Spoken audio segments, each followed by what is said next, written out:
Hello, everybody, and welcome back to the third episode of Fallout Windy Wasteland here on the Bear Pen. We are playing the Fallout the role-playing game using the 2D20 system by Modiphius Entertainment and co-published, obviously, with Bethesda.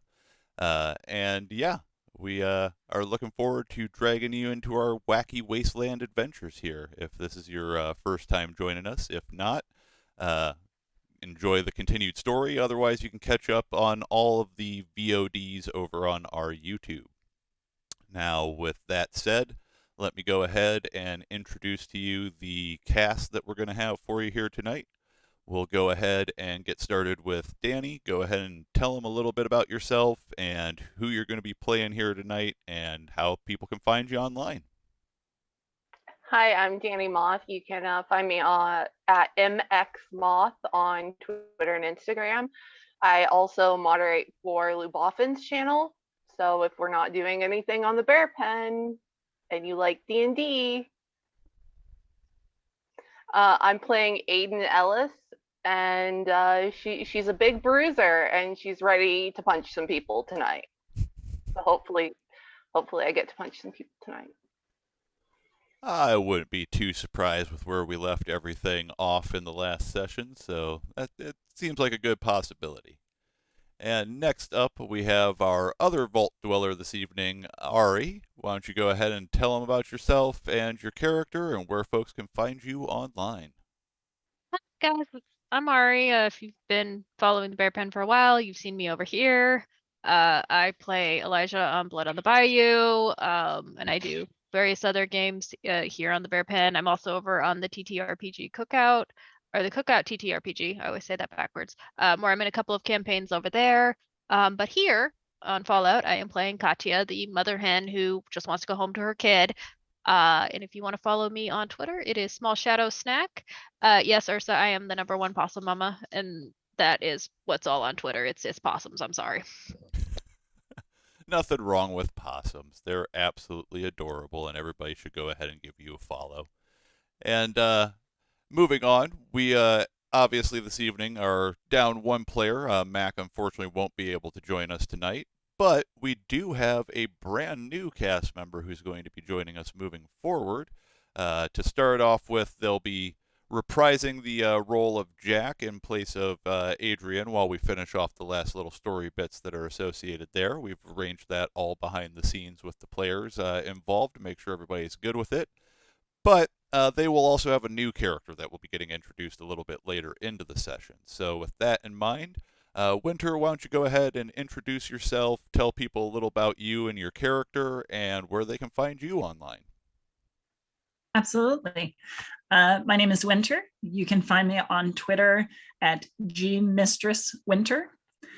Longtime gamer. I'm not a moderator or anything awesome like that, but I do love kind of running around in all these different gaming communities. It's wonderful to get to experience all these like variety of players and facilitators and such. It's awesome. I will after I finish subbing for Jack's character, I will be playing Mrs. Betty Homemaker, a special model of the Mr. Handy robot line. And we will meet her a little bit later. And I think that will be extremely fun to have one of the many different types of robots out there in the Fallout universe actually joining up with the party here. And I love that the system facilitates actually being able to take that on as a character. So, as for myself, I am Alex Hillman. I will be your overseer here this evening and presiding over the story as the Vault Dwellers and Wastelanders make their way through this crazy, crazy world that we find ourselves in. You can find me online at Alex Hillman over on Twitter. I'm a member of the Bear Pen. You've probably seen me on shows here like Fallout, where I'm running, obviously, and then over on like Blood on the Bayou, where I play Nikolai Dietrich, and then potentially also from my work over at Hunters Entertainment, where I'm a brand manager and writer and developer, and generally just kind of always in contact with the community and stuff over there. So Either way, yeah, I'm looking forward to diving back in here. So, with that all in mind, let's go ahead and get rolling. So, first and foremost, a disclosure from the last session. I am still obviously learning the rules of the Fallout system here. It's a brand new game, so kind of, you really get your feel for things once you're actually in the trenches there. And I did make a bit of a mistake last time while we were playing. It was in regards to the radiation that our characters ended up taking on. Basically, they took way, way too much. And in most of their cases, they actually shouldn't have taken any at all. So that has all been corrected at this point. As you can see on their screens here, the rad counters have been cleared out. And we are going to go ahead and dive in with that. So when we last left off, our players were in the midst of a little bit of a conflict of sorts. Well, it hadn't necessarily erupted into a conflict just yet. They had been hired by Jack to look into the situation with a gang known as the Droplets in town. They had managed to make their way over to the little casino that the gang has opened up here. And right now, our vault dwellers are actually deep inside of the casino itself. They're actually over in the adjoined hotel that's been added onto it inside makeshift design inside of an old student center on a campus here in the ruins of Old Platteville. And then outside are Doc and Jack. They had just left off by actually banging on the fire escape door and drawing a little bit of attention to themselves after the vault dwellers have been taken in to meet with Nukatami face to face. And that is where we find ourselves now. I'll go ahead and for everyone viewing at home, let me actually pull up the map here for you.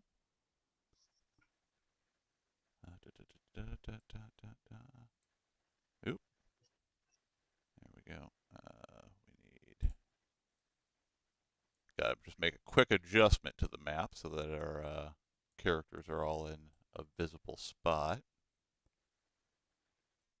There we go.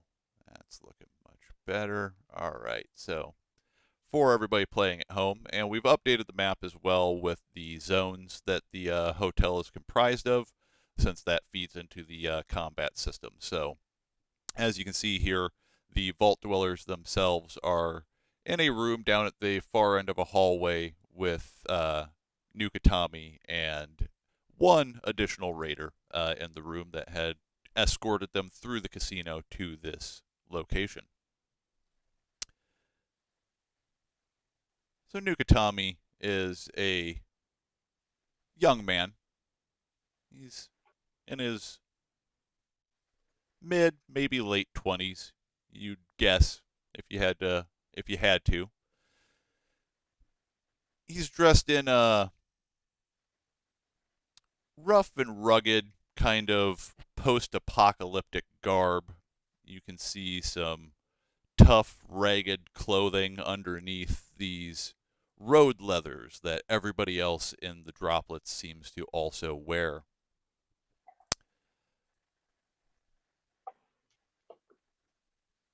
His face is very thin and gaunt. He's got dark rings under his eyes. Seems a little jittery. If you had to wager anything, you'd probably say that he had some kind of a drug addiction. Not necessarily an immediate shocker to anyone present. He's got a small 5 o'clock shadow stubble running across his face and very dirty, stringy, about shoulder length, brunette hair, kind of sandy brown. Well, well, well. as he looks Katya and Aiden kind of up and down real quick. What do we have here? And the young woman who escorted you through the casino and brought you back to the room chimes in. Couple of gunks kind of rolled up in here. They seemed cute enough. Thought you might be interested in meeting them. Tommy nods and smirks. So, what brings you ladies out to these parts? Had you heard of our lovely establishment here and thought that maybe you'd come and make a few caps?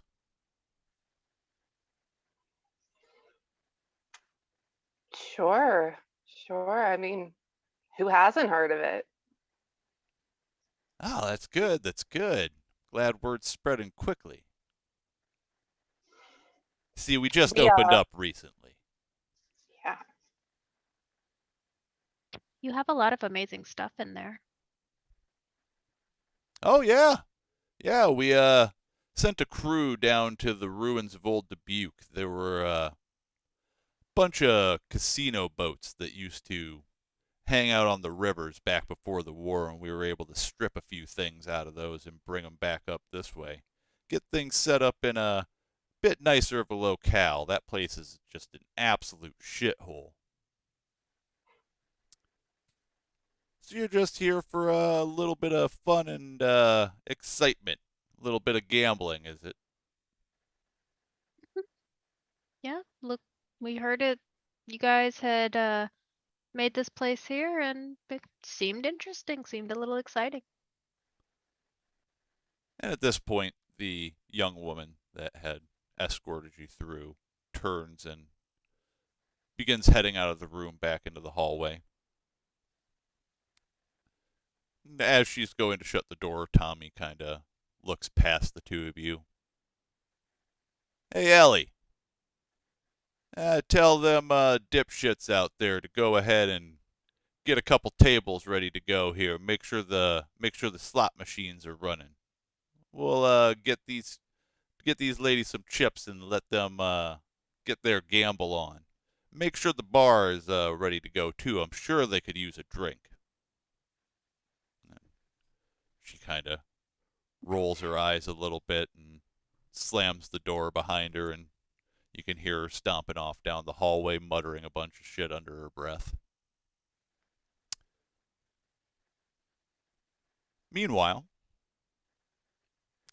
outside of the establishment, on a fire escape that leads up to a fire door, are Jack and Doc, as well as Mutt, tailing behind them just a little ways down the stairs. After realizing that the door didn't have a latch on the outside for you to get in, Doc made the impulsive decision to go ahead and pound a couple times on the door. And as Jack and Doc are standing there, Doc kind of taking a slight step back, making better room for Jack up at the top of the rickety iron staircase. You eventually hear inside the sound of footsteps making their way up to the door, very muffled. The thick fire door itself does a fairly good job of padding down the sound. Who the hell's out there? You hear a kind of rough, gravelly voice yell out. It's Roger. Come on, I forgot my key. Let me in. Fucking Roger. Go ahead and give me a speech check. We'll call it a difficulty 2.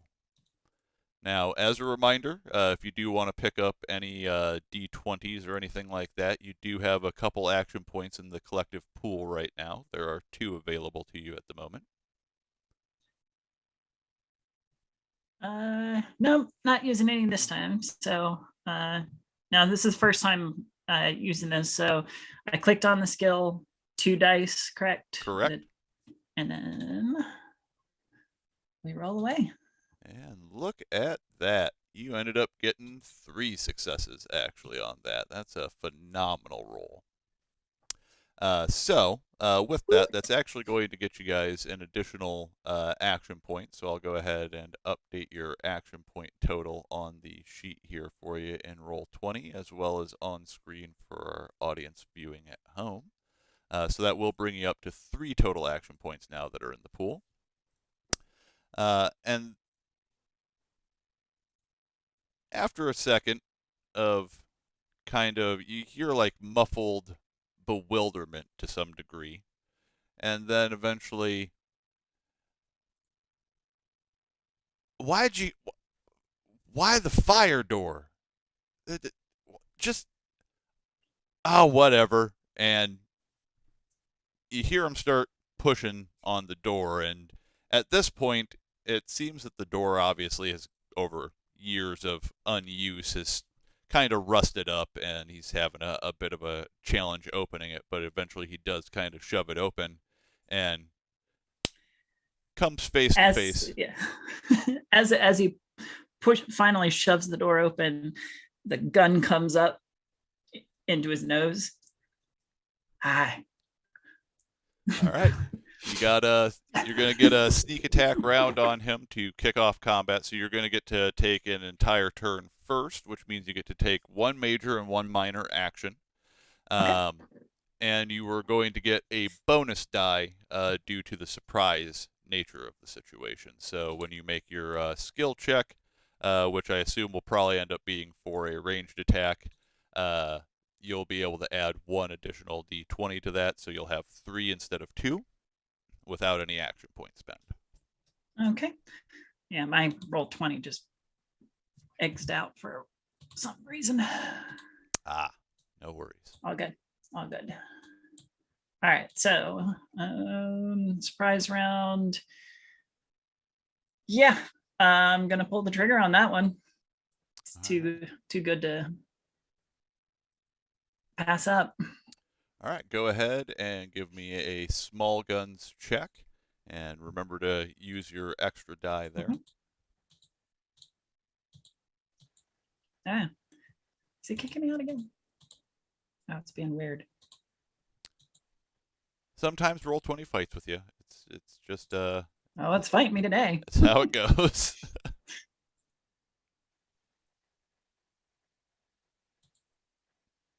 Yeah, it's really strange.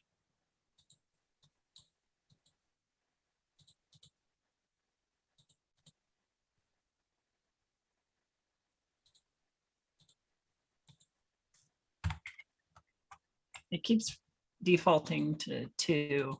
I don't know why it won't let me change it.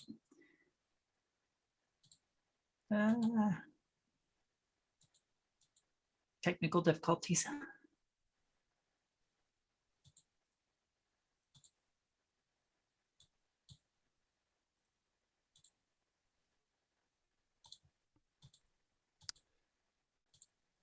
If you'd like, I can try to make the check for you if it's giving you a hard time right now. Yeah, it definitely is. Yeah. Okay, no worries. Maybe for time's sake. Yeah. Let me pull up your sheet here. Oh, I relaunched the game and all. And we need a small guns check with 3 dice.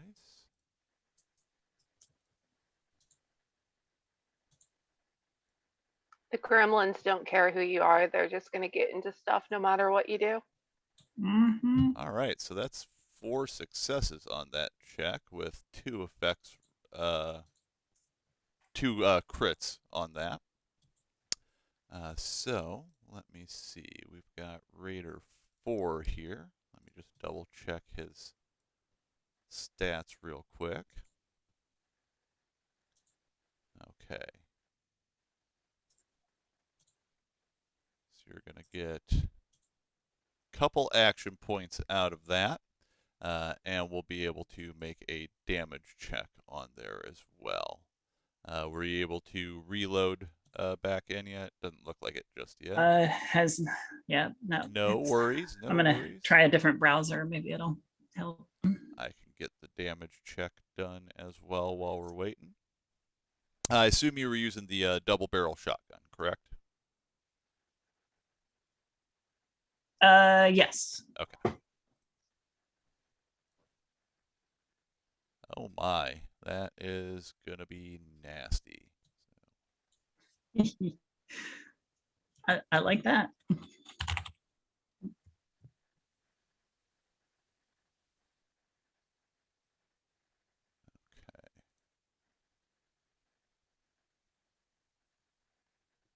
So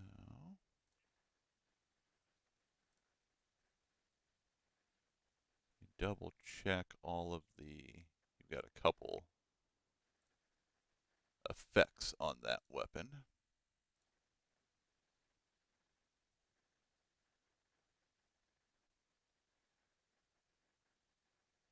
All right, so the spread won't really end up making much of a difference in this particular instance, since there aren't really additional people in the situation. Normally, it would allow you to hit another target, but the vicious will inflict an additional damage for each of the effects rolled on that attack, which you had 3 of, so that's going to be 1, 2, 3, 4, 5, 6, 7, 8 damage that you're going to blast off in a single shot there. He's going to be able to drop that down to 7 with the damage resistance from his clothing. But let's see exactly where you hit him. In the left arm. All right, so he does still have protection there. But he is going to take 7 damage, which nearly puts him out, actually. So he had 8 health and is now down to 1. And he is also going to sustain an injury from that.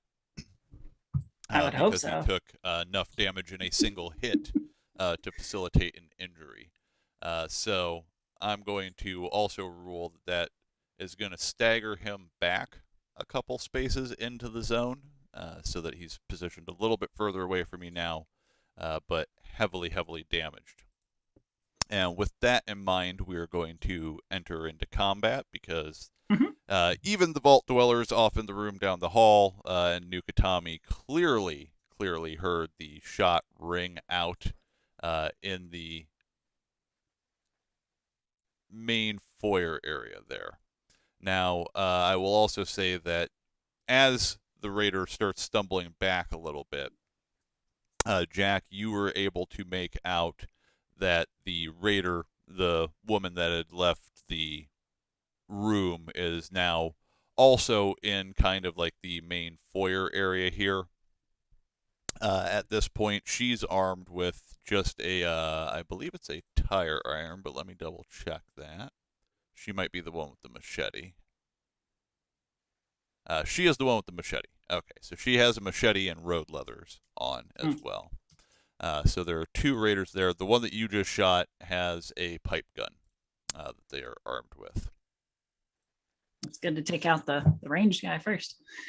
Absolutely. Yeah. Absolutely. All right. And so I got it fixed, so we're good. Perfect. All right. Let me pull up if I can remember where the turn order is. There it is. Haha. And I need to add a couple people to this. So add turn, add turn, add a turn. And then they are each going to be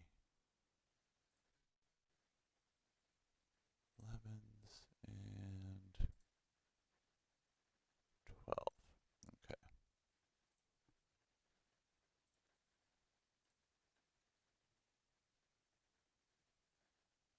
Ah. 11,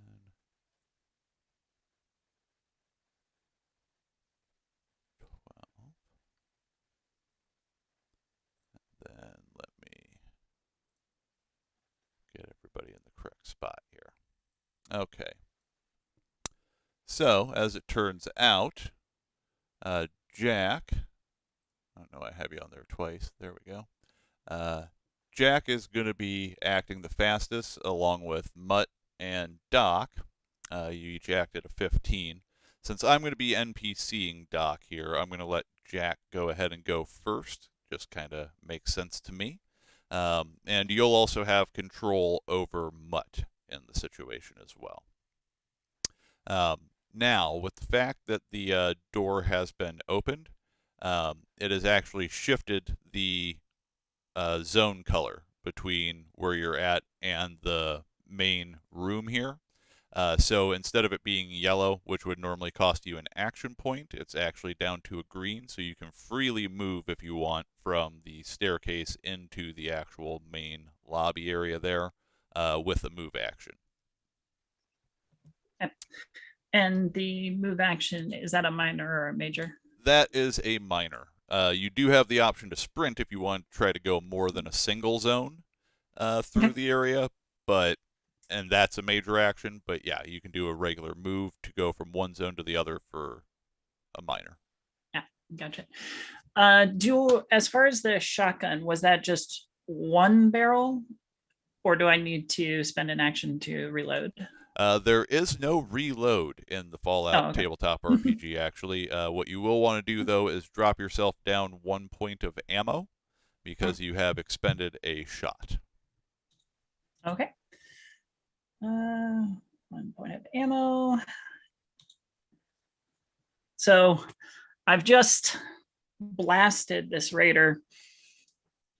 The gun cocks open, shells eject, shove in 2 more, pop it in, and step into the room. All right. And do feel free to go ahead and move your token on roll 20. And you were able to actually, the nice part about the way movement works in Fallout is anywhere in this large zone. So basically where the lines kind of denote out. So this whole area here is all one massive zone. You can actually move to any position within the zone with your single move action that you want. Okay. I'm just going to stride right up to him and put him down into kind of a reach position there on the raider, and you're taking a shot. So that'll be your major action. You can go ahead and give me a small guns check. This time it will just be with 2 dice unless you want to spend any action points. And let me actually update the action points that we have here. We got an X. Oh, that'll be a complication that you've rolled there. And Jack does not have any luck points. So. You do have 5 action points right now, just as a reminder. But so, with that in mind, the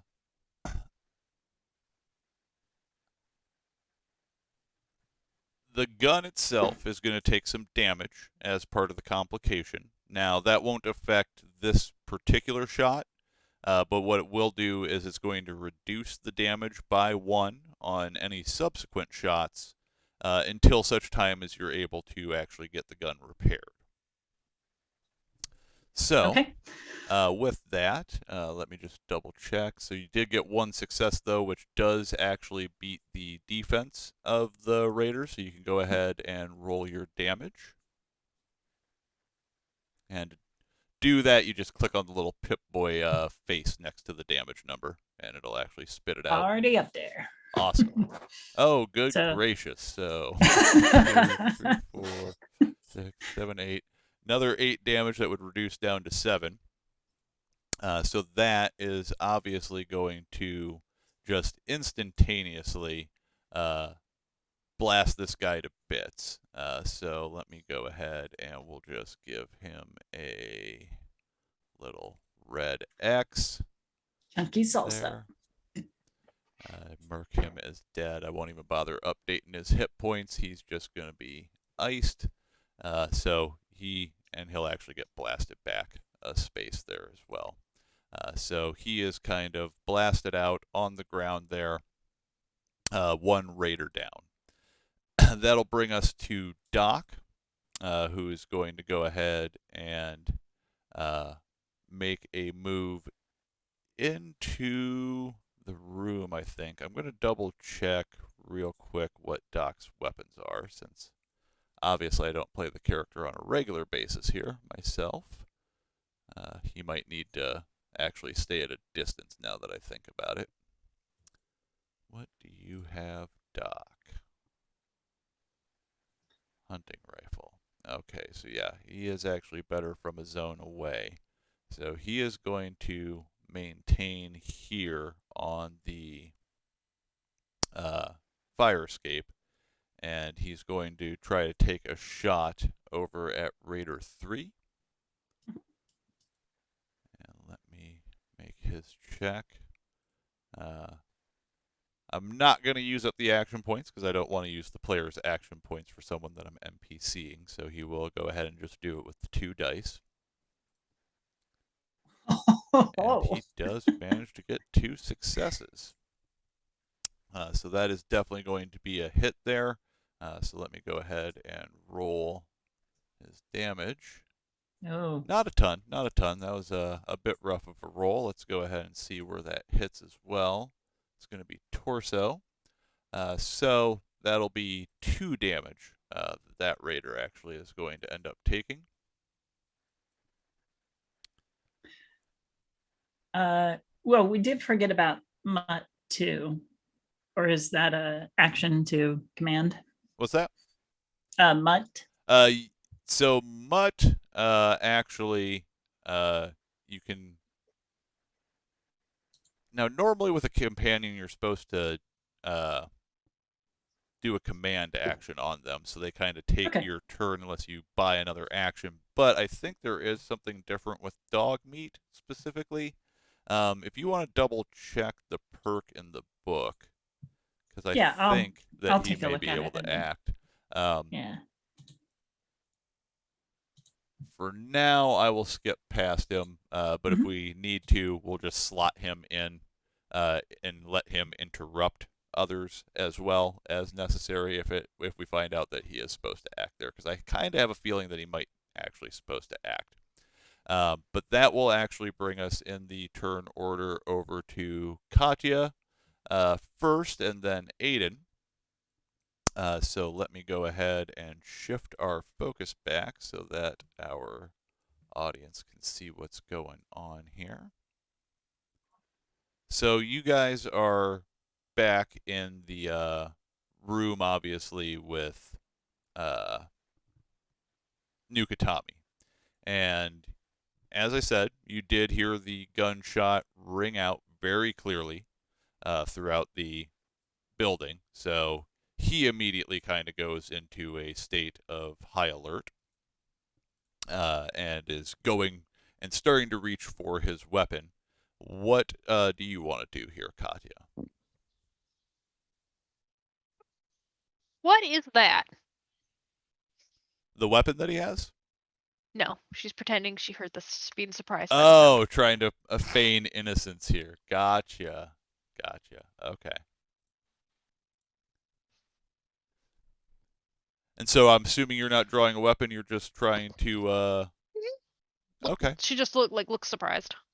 Give me a speech check.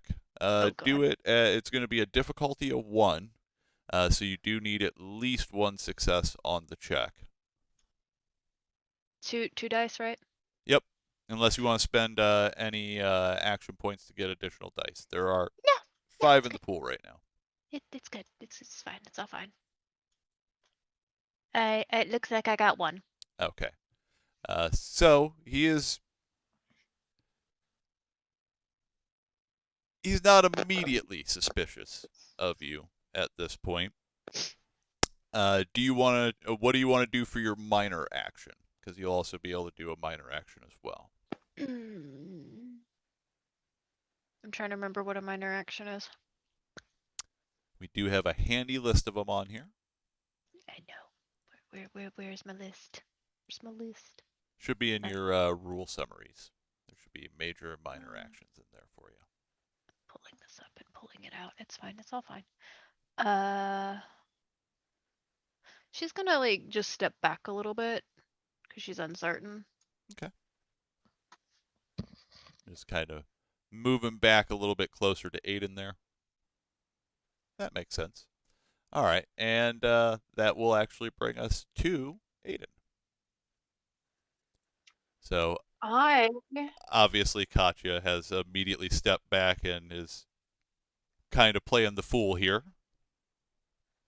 I think Aiden's going to take her lead and just slide her hands back into her pockets and look at Katya with a kind of dopey what's going on sort of look. And I am reaching for the knuckles in my pocket again. Okay, so getting those into place there for you, but Mhm. not taking a direct action just yet. Nope, just following Katya's lead. All right. Well, again, the bluff did work, so Tommy is going to go ahead and he's going to do a sprint and a move, and he is going to start hauling down into the main area here where the action itself is going on. And he's going to position, I think he's going to take a position over here where he has a bit of cover. And facing somewhat towards Jack, as much as Roll20 will let me depict that. So that takes care of Tommy. He uses his whole turn to basically just conduct that move because he had to move through multiple zones in order to do that. Raider 3 is going to go ahead and take a move action to get into reach of Jack, and then take a swing at him with her machete. So, again, let me just update the audience real quick and hop back over to our map so that they can see what's going on. So as you can see here, Nukatami has moved into the main foyer area and taken up position undercover behind the fallen sign that's there, while Raider 3 has made a move in towards Jack. And with that, Raider 3, as I said, will go ahead and take a swing here. Let me pull that up.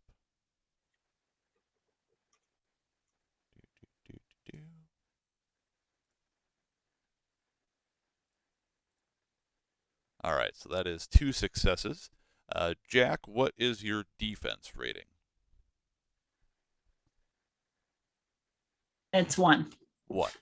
Okay, so that is going to be a hit. I will go ahead and also roll damage for that.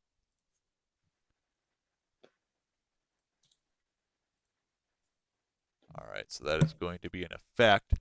So that will reduce your damage rating by 1 for the location hit, which is going to be the right arm. So what is the damage rating that you have on arm? Well, it was 1, but Okay, so if it's you are going reduced, to yeah. take just 1 point of damage there. And I am going to end up gaining as the GM a action point due to the fact that I rolled a bit better than was necessary. So I will also update that for both the players and everybody watching at home. And that will bring us to Raider number 4, who is dead and can come off. All right, so that will actually bring us back up to the top of the initiative order.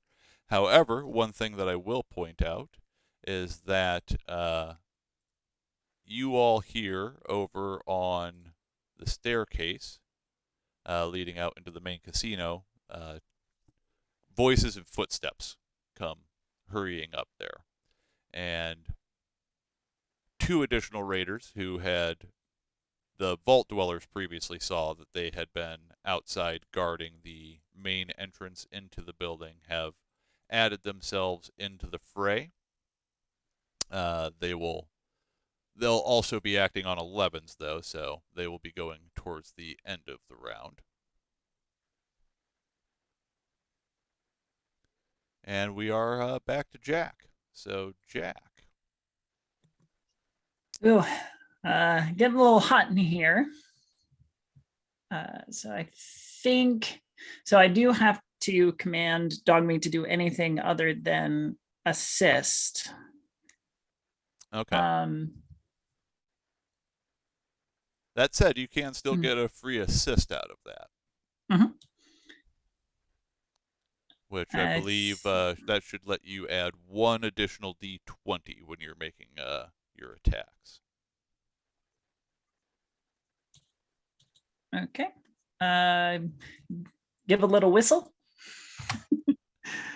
And do feel free to pull Mutt up into the room there with you. Mutt to come into reach, kind of trade positions with me as I level the shotgun yet again. Blast away at another raider here. Now the assist adds a d20 again? Yep. So you should be able to, hopefully it'll let you roll the 3d20 now. Oh no. Woof. Yeah. And you are out of luck points, unfortunately, with Jack there, so we don't have the ability to try to re-roll any of those. So unfortunately, as Dogmeat kind of lunges in to try to help you get a bead on the raider here, it actually just ends up kind of more interfering, it almost feels like. You're worried about actually ending up hitting Mutt, and the shot ends up going wide of the raider and kind of blasts off into the cover over here in front of Nukatami and just kind of peppers that. Damn, that's not good. That'll bring us to Doc, who is going to attempt to take a shot here again from out back. Let's see. Small guns for him. We'll just do the 2 again. All right, and he ended up getting 2 successes out of a critical there, which is going to be enough to actually hit Raider 3 and get past their defense. So that'll be 2, 3. All right, 3 damage, and it's going to completely get past their armor because the shot does have piercing, so they're going to go ahead and take all of that. Not enough to draw an injury, but at this point they are down a little bit under half health. So Raider 3 kind of, after getting jostled a little bit off to the side and wrestling around with Dogmeat, ends up taking a shot. Let's see where it hits. Going to be on the right arm, so kind of just right into the shoulder and tips back a little bit with the power of the shot. And that'll bring us to Katya again. All right, let's see. Well, since he left, she had a plan, but he left. I think do I have to take my major before I take my minor? Nope, they go in whatever order you want. So she's gonna pull out the machete and just look at it, Aiden, and go, looks like it's time, huh? Ready to go knock some skulls in? I've been ready. Yes. And so she's gonna move towards, trying to remember how movement works. So with a move action, you can go 1 zone. So here? You could actually come down into this block over here. And any one of the 4 squares there. The one that she's in now? Yep, the one that I moved her into. Okay, cool. Cool. All right. So you ready your weapon and make it into a new zone here. Not quite out into the hallway yet. Aiden, that'll bring us to you. All right, I'm gonna shift up a zone 2. And can I see out the door from this position? Like just kind of peer around the corner? Yeah, I'd say that's reasonable. Okay, I'm gonna just survey what's going on and then go ahead and not aim, but go ahead and pull out my gun. All right. So from your vantage point, Tommy is actually enough around the corner that he'd be out of your line of sight, but you do Okay. see down the hall Jack and Dogmeat kind of tussling with the woman who had escorted you into Nukatami's room in the first place. And behind them, there is a body sprawled out on the floor. You would recognize it as the person who had previously been standing guard outside of Tommy's door when you were first brought there. Okay. So nobody's within my range. Do I have enough movement yet to get into range for next round?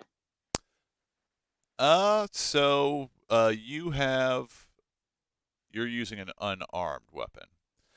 So you're going to need to cover a couple of zones. So you'd be moving 2 zones to get there. So you'd have to at least do a sprint action. The other thing you could potentially do is you could spend action points to get yourself an additional major or an additional minor action. So it is possible, absolutely, for you to clear that distance and still make an attack, potentially.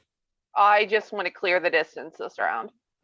Yeah, we've got plenty of action points, so yeah, feel free. right now you guys have, I believe Well, it's all right. 5. If you guys say go ahead and do it, then I'll go ahead and do it. All right, and are you going to go with the, so to clear it all this round and be in the same zone without doing an attack, you'd want to do an additional major action. Okay. And I believe that costs 2 action points, so let me update your totals here. All right. And that'll bring me into the same zone as the everybody Raiders. else, Right. yeah. All right. And you can pick any of the squares in that zone that you'd like, actually. Let's just slide around the corner here. Okay. So now I don't you want have to seem a aggressive. much clearer picture of the situation after booking it down the hallway. Obviously, Nukatami is there kind of perched up behind the broken sign that they have in the reception area here. But you do also see now, which Jack wouldn't be able to see just yet, he'd only be able to hear it, the 2 raiders down the grander staircase leading off into the casino. Again, you'd recognize them immediately as the 2 raiders that were originally guarding the front door. Okay. Which, to your knowledge at this point now, that's every raider that you've accounted for so far since you originally came into the building. Cool. All right, and let me go ahead and update these action point totals because you're going to be down to 3 now. All right, and let's go ahead and real quick give the audience a quick peek at where we are on the battle map. All right, so as you can see, there's starting to be quite the little cluster of a situation going on now in the main foyer area of reception for the hotel portion of this establishment that the Raiders were trying to set up. And at this point, that's actually going to bring us on to the various Raiders that we have here. So first up is actually going to be Nukatami due to the fact that he just has the higher initiative. And he is going to take a shot at... what weapon does he have as well? Okay, so he's using the double barrel shotgun. And he has a couple of special options here. Let's see.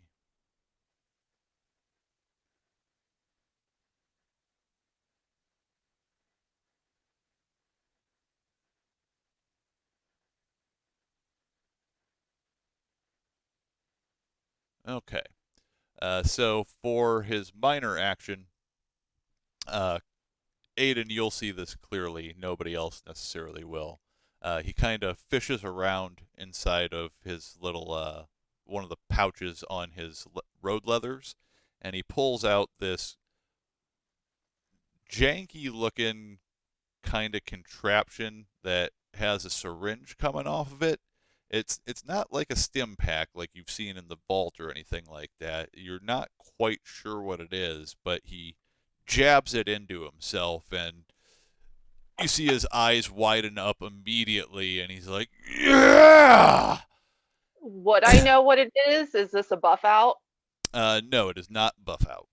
This Okay. is a post-war drug that you wouldn't have experienced just yet. And he goes ahead and takes a shot off at Jack with his gun. So let me go ahead and make a quick check on that for you.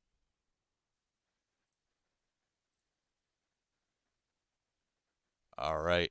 And I do believe you have a defense 1. Is that correct, Jack? That's correct. Okay, so he is going to hit there. We'll go ahead and roll the damage and man. see how that pans out. Woof. Oh, that's not good. All right, and where does he hit? All right, that's going to be a torso shot, so he hits you square in the chest from behind the cover. That's going to be 6 damage, but you're going to want to reduce that by the physical DR that you have on the torso. That's 1. Okay. So you will take 5 there, which is going to be enough for an injury. Oh, no. So, I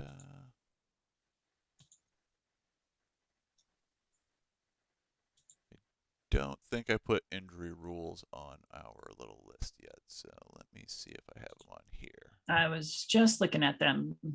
Torso begin to bleed heavily at the end of subsequent turns. Suffer 2 damage dice, physical damage.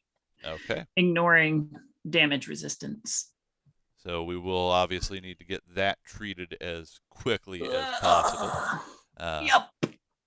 Jack is feeling a little bit rough here. So that's going to bring us to... lost my turn order. There it is again. That's going to bring us to Raider 3, who's going to take a swipe at Dogmeat with the machete and then try to kind of back off a little bit from the whole chaos that they've kind of found themselves in, and they're going to move back to cover after taking that swing. But let's see how the attack goes first. All right, and she completely whiffs it. Dogmeat's just a bit too quick and limber for her, and she then steps back and pulls up behind cover over here. Just a little bit back from Jack. That's going to bring us over to Raider 2 and 1 down on the staircase. Now, in order for them to actually come up here, they're going to need to spend an action point each. So I will be spending 2 of the action points that I have as the GM to allow them to make their way up in here. Raider 2 is going to go first. And upon coming up here, they have no real bearing on the totality of the situation. They're not quite sure what's going on. They just immediately see Aiden and are going to pop off a shot, and under the assumption that they're involved somehow without knowing what's going on. So they will go ahead and take a shot here. Whew! And that brings up a complication for them. So he goes to shoot, but his crappy little pipe rifle jams, and he's, oh, crap, and starts banging on it.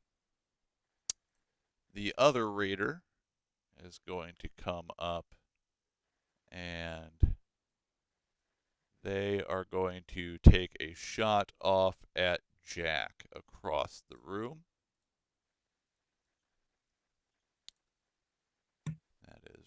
Everybody's one. picking on Jack.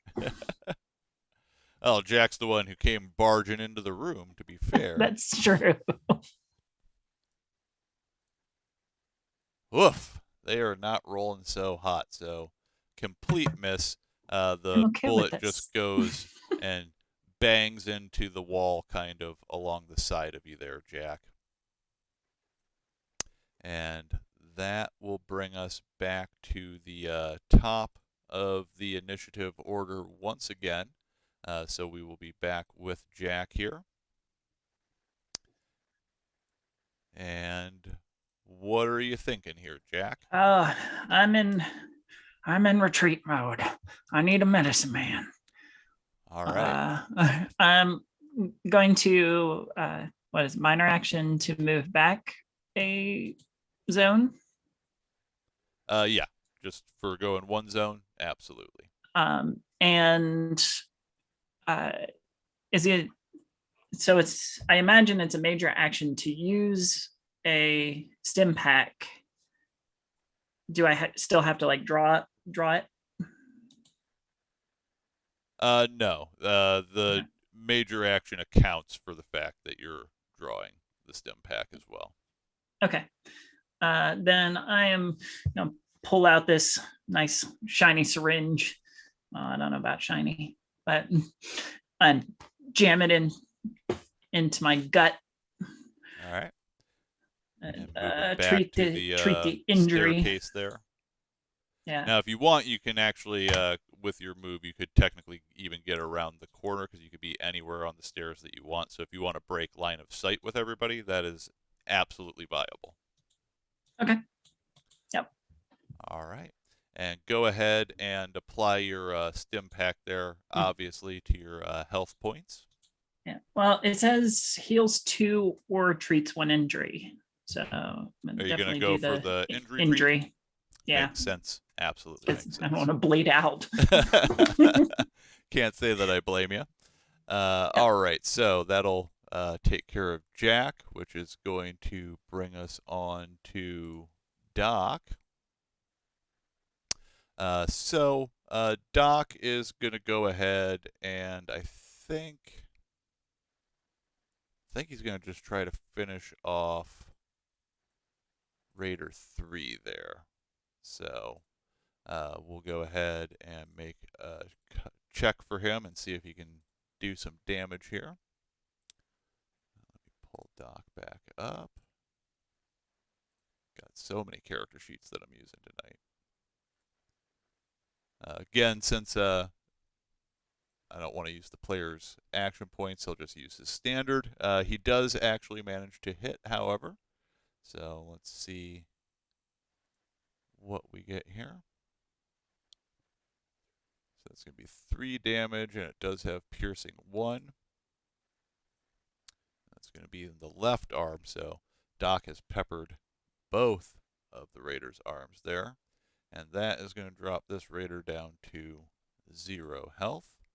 And we've got yet another dead body on the floor, slumped down across the reception sign there in the main foyer.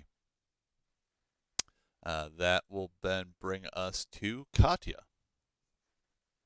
You're gonna go join her friend. So I'm gonna use, I guess my action, my major and minor action, just to try and get to. Well, your major action would get you down there. Okay. Your minor action would put you in the hallway if you just use a minor action. Okay, so I'll use my major action to get all the way down there. All right. Boop. And then what would you like to do for your minor? Oh. Let me see.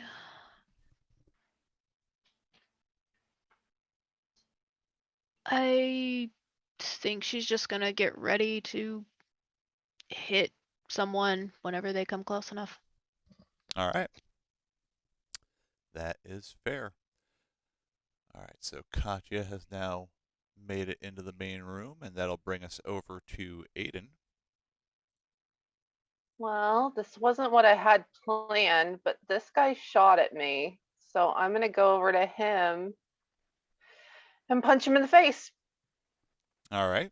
So you'll want to get into, is the range on those close or is it reach? It is close, I believe. Okay. So as long as you're in the same zone, that is perfectly acceptable then. But go ahead and move yourself up into reach of him, just because for me, logically, with a brass knuckle, you're going to be right up on them. Right on top of him. I That's as close as I Since can it get. does say that you can be in close range, I'm not going to make you use a move action, so you can also take a minor action as well on top of your attack. Are there any minor actions that you want to pair up with this?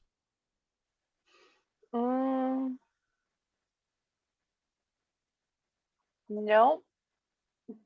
All No, right. I think I'm good. Go ahead and make your attack. So that would be, I believe for you it'll be your unarmed. yep, that is 1 success. All right. That is going to be enough to get past their defense, so go ahead and roll me damage as you That squarely would be clock them. 2 and An effect. an effect. All right. And that'll be in the torso, so you get him with a solid shot to the gut with the brass knuckles there. Nice. And then do your knuckles have any effects listed with them? No. Okay. So in that instance then it'll just be the 3 damage torso, and that will get reduced a little bit due to his armor. So that'll bring him to 6 HP remaining as you get him with that solid shot to the gut and catch his attention fully focused up into you now at this point. And that'll bring us to Nuka Tommy. So Tommy is going to, realizing that there's now a scuffle going on behind him, and the fact that Jack has stepped out of the door, he's going to turn around. You ladies thought you were real fucking slick, didn't you? And he pops a shot off at Katya. Let's see here how he does. He failed. Hopefully that security Miserable. armor is worth something. Oh, All right, so he's got a complication and 1 success. What's your defense rating there, Katya? 1. 1. All right, so that is going to hit. Ow. Let me go ahead and roll the damage on that.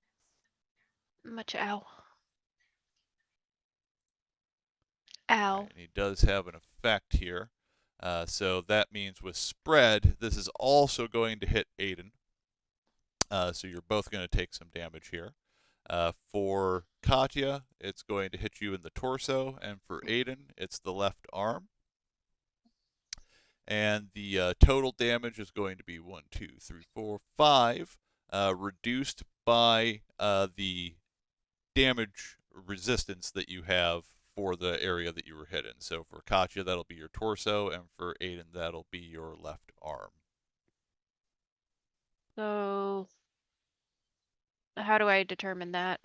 If you look on your character sheet, the little Vault Boy area, you'll want to look into the torso, and it's the number that you have by the shield icon.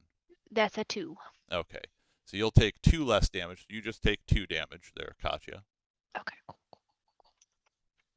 What did you say for Aiden again? It's going to be your left arm, Mm-hmm. and you take half damage. So you're looking at 2 total damage that you have to worry about. And is that considering the 2, or does the 2 I have just nullify it? The 2 you have would nullify it.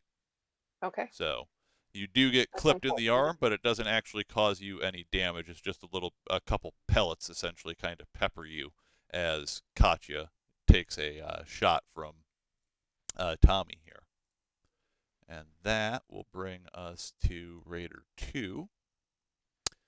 He is going to go ahead and from his position, he's going to take a shot at Aiden. Aiden's the closer, more obvious target in this particular instance.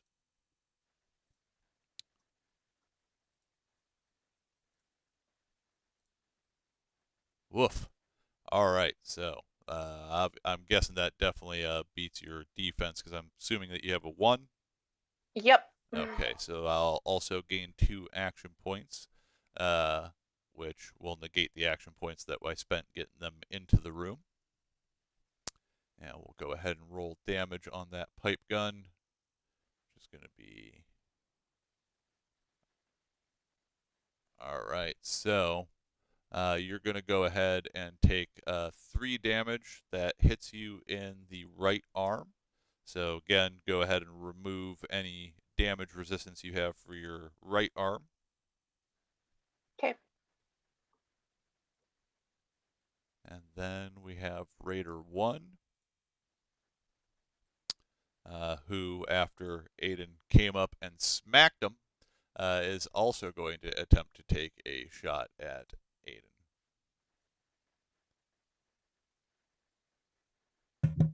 Isn't there something about Now, they are going to have an increased difficulty. So since he is right up on you here, he has to get at least 2 successes because you have a defensive 1 already in place. So that is going to miss. He doesn't have enough successes. He only got 1 there. So he tries to kind of levy his gun at you, and you manage to kind of jut your arm up under it, and you push the barrel up as he's firing, and it kind of whizzes right past your head and cracks off up into the ceiling without hitting you. And that brings us through a full round of combat here and brings us back to the top at Jack. Okay. Well, I don't want to leave the vault. I don't want to leave the vault dwellers to their own devices. So I'm going to draw my hunting rifle, step back into view, and take a shot at Nuka.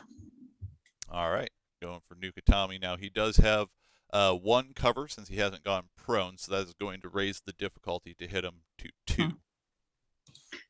I'm gonna use an action point. All right.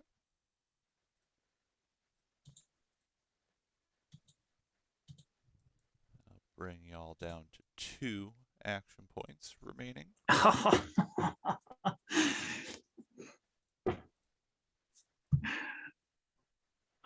Okay.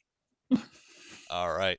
So that's going to further reduce the damage on the gun here as it takes a second bit of damage to it. Well, this is a different gun.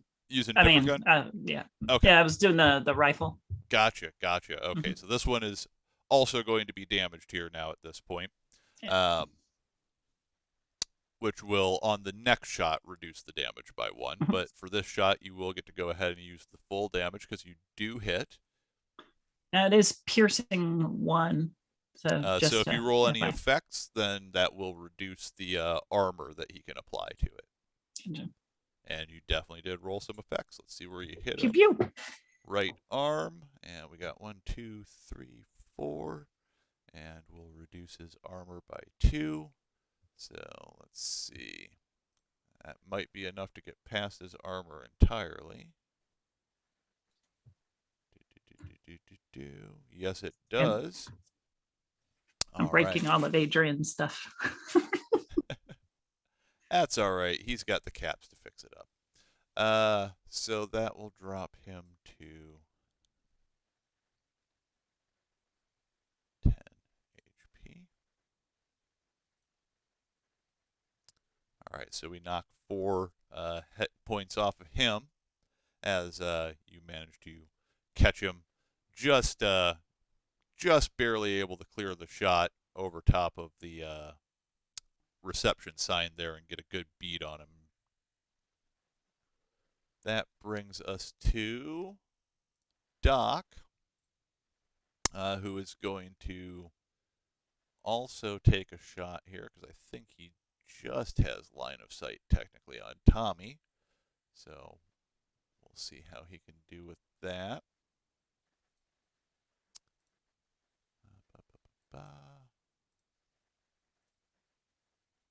Small guns.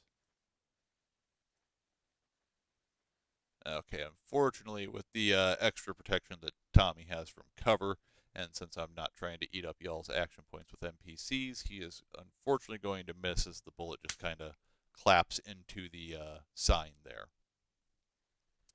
And that will bring us to Katya.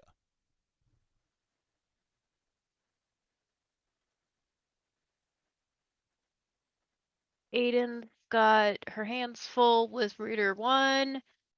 You know what? She's pissed. She's going straight for Tommy. All right.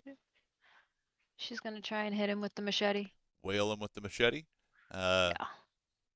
And any minor actions that you want to pair in here? Oh, I don't know if there is any. No. All right. Go ahead and make your attack check. 2 dice, right? Yep, unless you want to spend any action points. You do still have a couple left at this point. Nah, we're good. Oh, crap. Nada. Look here. Roll 20 knows I talk smack about it. You also, as a reminder, because this hasn't been able to apply for Jack so far, but you do still have some luck points left. So if you wanted to, you could spend luck points to re-roll d20s. Could I spend a luck point? Yeah, absolutely could. So how do I do that again? Is it just one? One per d20 that you want to re-roll. You can technically re-roll both if you wanted to. I've got good luck. I'm gonna re-roll both. Okay, so you can basically just go ahead and roll the skill check again. Seriously. It knows I talk smack.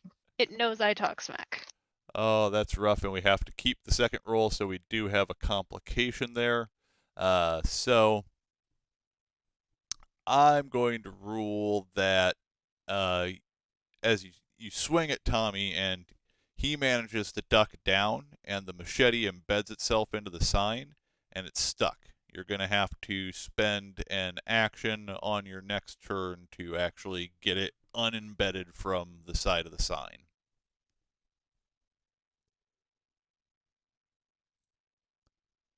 And that is rough. Let me update your luck here real quick while Aiden goes ahead and decides what they would like to do. Well, given that I actually got hit, I don't know. I'm going to take a swing at this guy again. All right. Go ahead and make your check. I'm going to attempt to pummel him as hard as I possibly can. And I will do that a lot faster if Roll20 will load.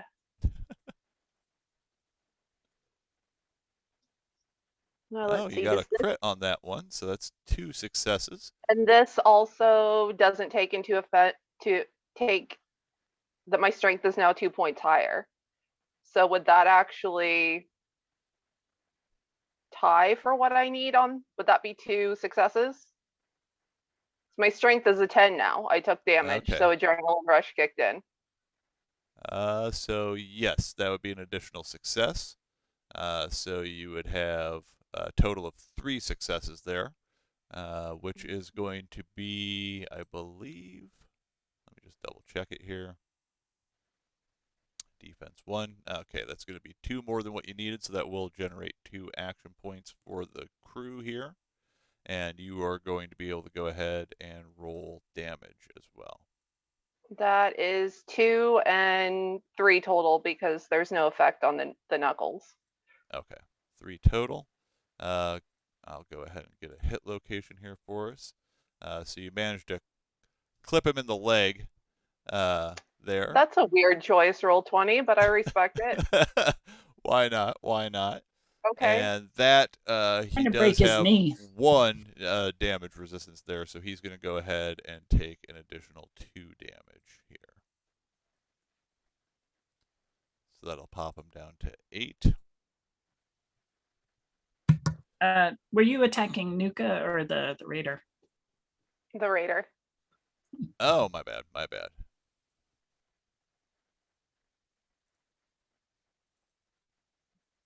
That'll pop him down to 4. All right, That's so better. he is at half health there. All right, and that'll bring us around to Nuka Tommy, who is going to shift, and since Katya came over and tried to take a swipe at him with the machete, he's going to go ahead and try to blast her with his shotgun.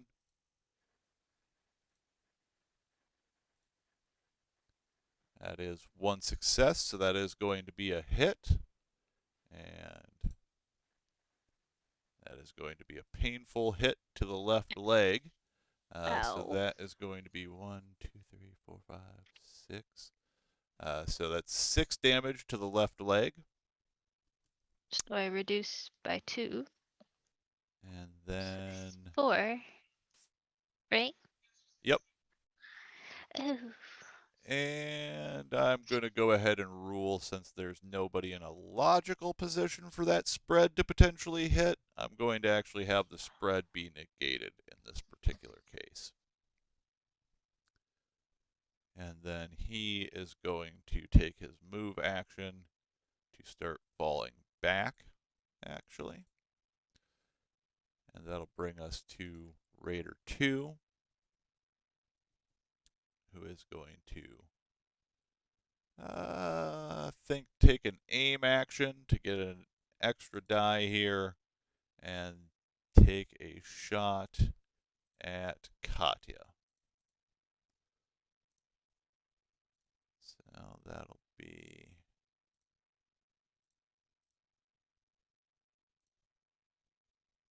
All right, that's going to be 2 successes, so that will get me an action point to add to my total.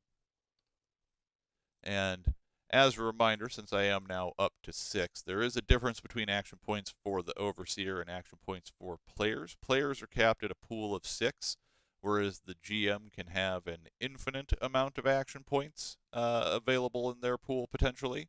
So just because I am at 6, just to give fair warning, that doesn't mean that more can't be accumulated here. And let's go ahead and see what we get on the damage there. All right, so that's going to be 1 damage to the torso. Is that an armored location for you? It is. All I right, have an so that... armor rating of 2. Perfect, perfect. So that will negate out all of the damage, actually, that pipe rifle just As many did. hours. As many hours. All right, and then that will bring us to Raider 1, who is going to attempt to take... They're going to move and then attempt to take a shot at Doc. Well, actually, yeah, at Doc. Doc hasn't had any action yet. Got to share the lead love. Yep. Gotta spread it around. That is going to be a hit. Woof. All right. And that's going to be to the torso. So Doc has... your DR there. 1. All right. That'll be 3 damage that they're going to take.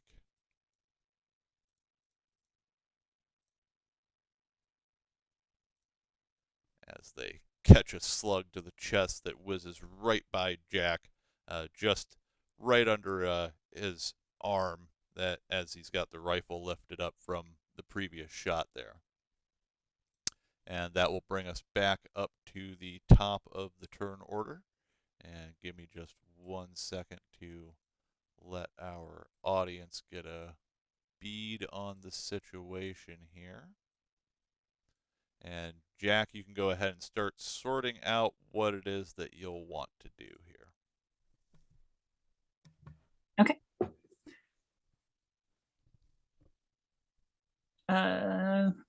So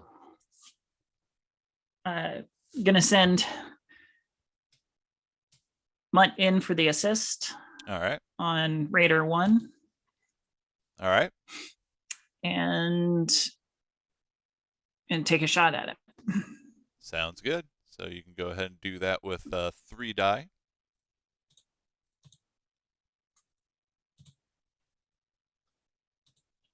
Eight lads, sucker. All right, that's going to be 2 successes, so that will be a hit there and actually generate you guys an action point. So I will add that up into the total. And then reduce damage because it's slightly broken. Very nicely yeah. done. And that's going to be into the left arm. So we got 1, 2, 5 total. Going to reduce that by 1, which is going to be enough to take that raider down.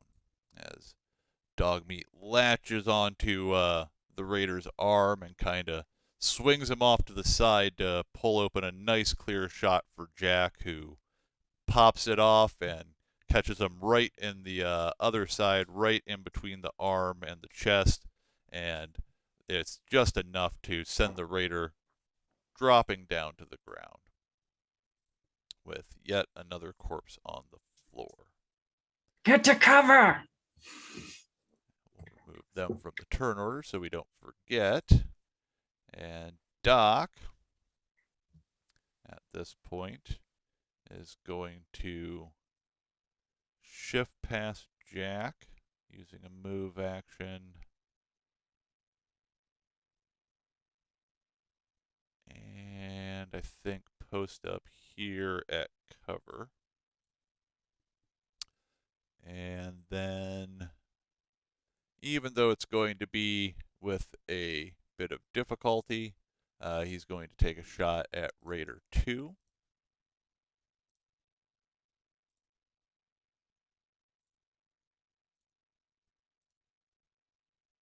And that is enough to hit Doc. and generate an action point for all y'all yet again.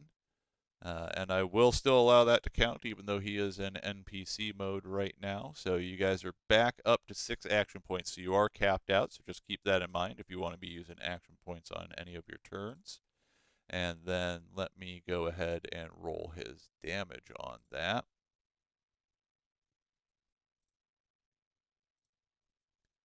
All right. Not a ton, but it's something. 1, 2, 3. And it will ignore his armor as a result.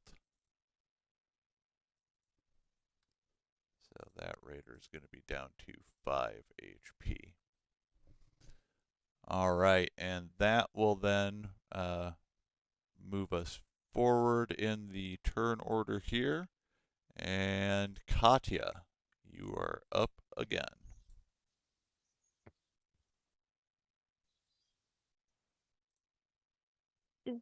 It's gonna be an action to get her machete, right? I think Yes, to pull it back out, you will need to do an interact action, which I can't remember if that's a minor or a major off the top of my head. she'll leave it. She'll actually draw out the pistol and who would she be able to get in range with it?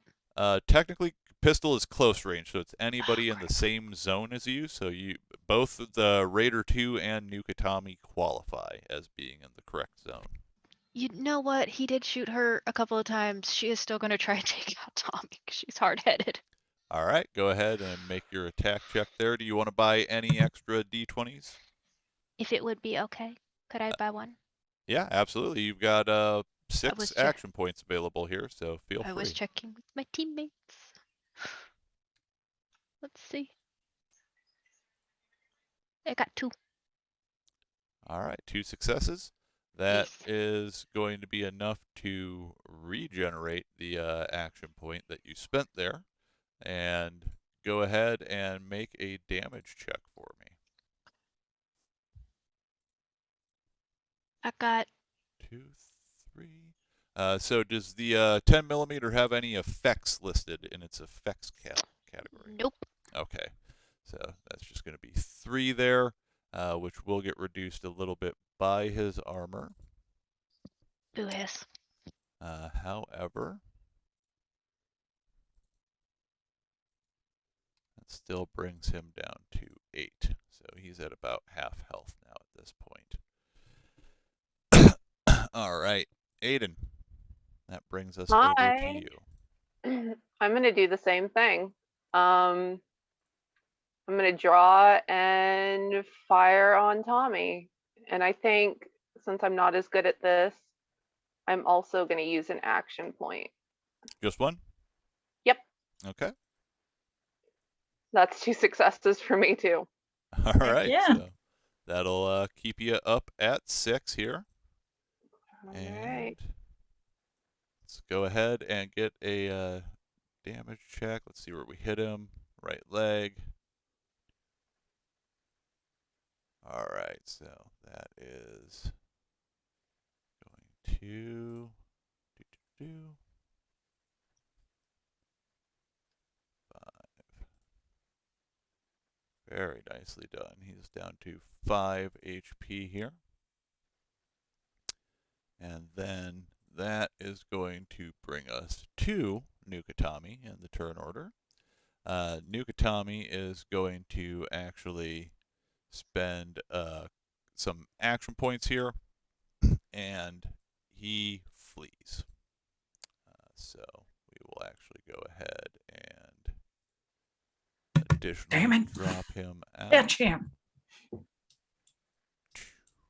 yeah, he heads off into the casino at large. And then that brings us to Raider 2, who is realizing the situation, drops his pipe gun, and throws his hands up in the air. Don't kill me. Don't kill me. It's not fucking worth it.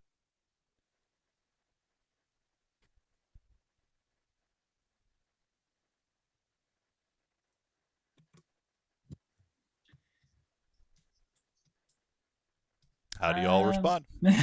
Yeah. I'm just looking around for somebody with more authority than me to say something.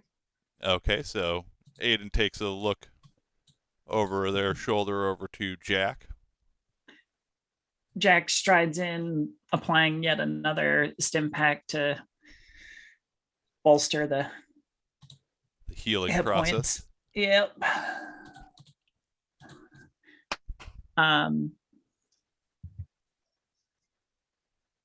And walk straight up to the raider. You better get the hell away from my town. And I don't want to see your face anywhere. I'm going after your boss. All right, and he doesn't miss a beat. He throws his hands down and books it out the side door and takes off. So at this point, they've gone ahead and taken a couple minutes to go ahead and loot the bodies. As you'll see at home, the clock on the Pip-Boy has now ticked forward just a little bit of time from where we started the session off. And they've made a few caps off of the bodies and grabbed, I believe it was just a single pipe gun out of all the items that were dropped was grabbed. Plus, Katya has wormed her machete back out of the sign there and gotten it back into their possession. So at this point, the goal actually was twofold that Jack had hired you for. So first and foremost, it was to try to deal with the raiders in some way, shape, or form and either wipe the droplets out, convince them to leave, or convince them to start playing ball. We've gone the wipe them out route. And now the last thing remaining is to find the city's safe. It contained the funds that the town uses for handling various security matters and making various infrastructure repairs and kind of taking care of one another. So it's what they pay in their taxes that Jack had hired you up for. So at this point, what we're going to want to do is search the actual location that we're in. Now, for this particular action, what I'm going to have rolled is going to be a perception plus survival check. Now, with that, I do just want to point out that survival normally uses endurance. So with this one, we can't actually just use the clicking on the skill itself. We're going to need to click the little die up at the top of the character sheet and select perception and then survival to pair those two together. If it is a tag skill, then obviously go ahead and denote it as a tag. And this is a group effort. So during the break, we determined that Aiden actually has among the highest survival skill ratings. So Aiden is going to be the primary one making the check. And as long as Aiden gets at least one success, that will allow both Katya and Jack and Doc to go ahead and throw a die in to assist as well. Additionally, with Mutt being there, Mutt has keen senses, so that's actually going to reduce the difficulty of the test to try to find the item that you're looking for by 1. So this is, by default, a difficulty 3 test, so we're actually looking at a difficulty of 2. And we should have about, as long as Aiden gets a success, we'll have about 4 or 5 dice going at this pool here to... Hopefully we should be able to find the safe. But Aiden, go ahead and make your perception and survival there. Do you guys think we need to pull an extra dice from the pool for this first roll, or is 2 going to do it?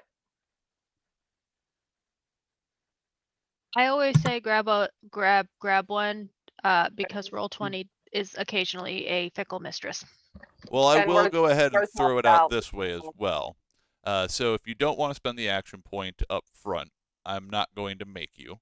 The way I kind of look at action points is, since they are a pool that can be depleted and you could find yourself in a situation without them, I personally find it completely reasonable that you could make your check and then decide to spend the action points and be like, no, I need a couple more dice on this. Additionally, you have the ability to use your luck points to re-roll dice as well, which you still do have a good contingent of luck points there, Aiden. All right, so we'll stick with 2 for now. And that is no successes.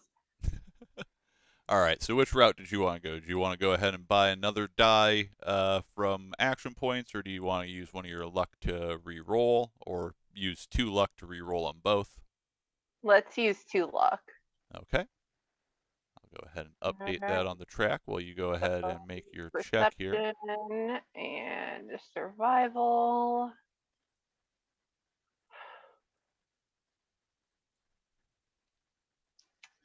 No dice.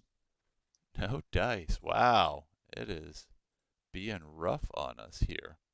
All right.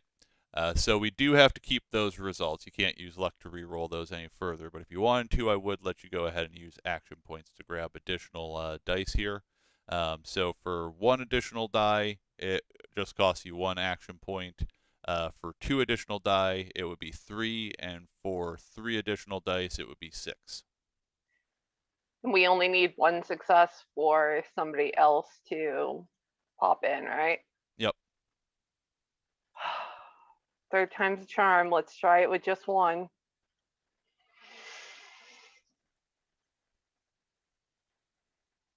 There we go. Hey, there it is. We got a success.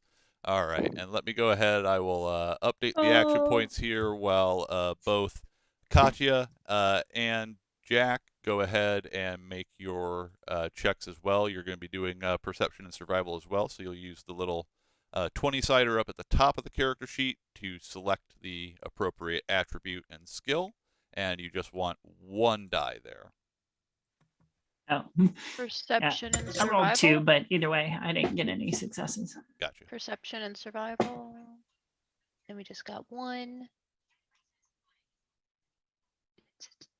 No, it is not a 10.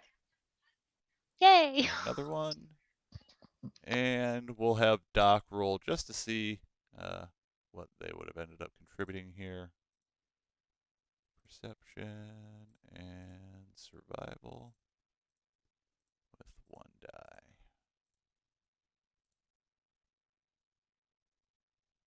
Not a tag skill. So Doc would have also contributed as well. Which means we did actually end up with more than what we needed, so that will actually put us back up to 6 action points because we restored the action point we spent. And after a little bit of searching here, it takes maybe about 30 minutes, unless you guys want to spend an action point to have it take less time. You can spend an action point to reduce the time by half, or is half an hour copacetic with you? That seems reasonable for how much bad luck we had. That's fair. That's fair. All right, so that will bring us up to 11:15 a.m. And let me just double check as we get to that time here, because I do have a record running of when everybody last ate and everything else. Okay, so nobody is moving up on any of the trackers just yet. All right, so after kind of perusing around, you all split up and start searching throughout the building. Eventually, Mutt starts barking from one of the rooms in the hotel area. And as you all make your way over there, for Katya and Aiden, you realize that it's the room that right next door to the spot where you had been with Nukatami, just one room down. Underneath the bed, you find a safe locked up. Jack, you instantaneously recognize it as the safe from the town. How's everybody going to go ahead and proceed here now that you've found that? Are we talking the room with the crumbled floor? Yep. Oof. Well, that doesn't look very stable.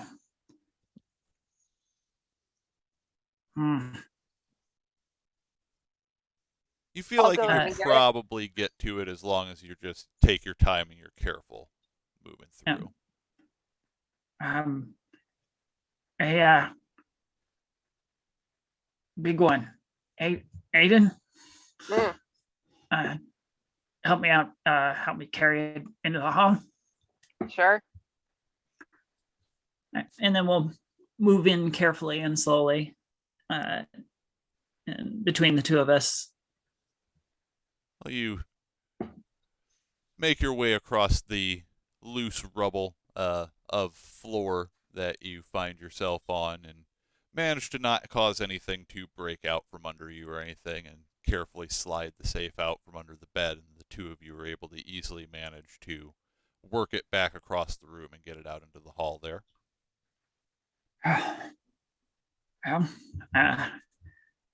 Does it look like it's been opened? Is there any signs of like being pried open or? Doesn't look like there's been any forced entry, no. Okay. Well, gotta see what they might have taken. And then put in the combination. I'm assuming you that absolutely Jack know knows the it. Yeah. combination for it. And you pop it open, and it looks like, from what you can tell after a quick little bit of rummaging around, everything that you expected to be in the safe is in there. And kind of without words, Jack reaches in and extracts a holotape and kind of lovingly caresses for a moment, takes a deep breath, okay, and puts it back. Well, Thank you both for, agreeing to help and help the people of my town. They're going to be super excited to get this money back. Speaking of You, money, Jack, you had agreed that one, you would pay each of them 50 caps for their efforts in dealing with the gang, but they would get a bonus of an additional 50 caps each should the safe be recovered from the funds there. And that does come from the city's funds rather than Jack's as well. So I imagine you probably Sure. just kind of pull the appropriate amount of caps out for them. Pull out a couple of small sacks, scoop in the bottle caps, and I don't know, do you want one lump sum or do you want separate purses? separate? Yes. Yeah, that sounds fine. Be okay. Hand you 2 bags and maybe have a marker to draw money sign on it.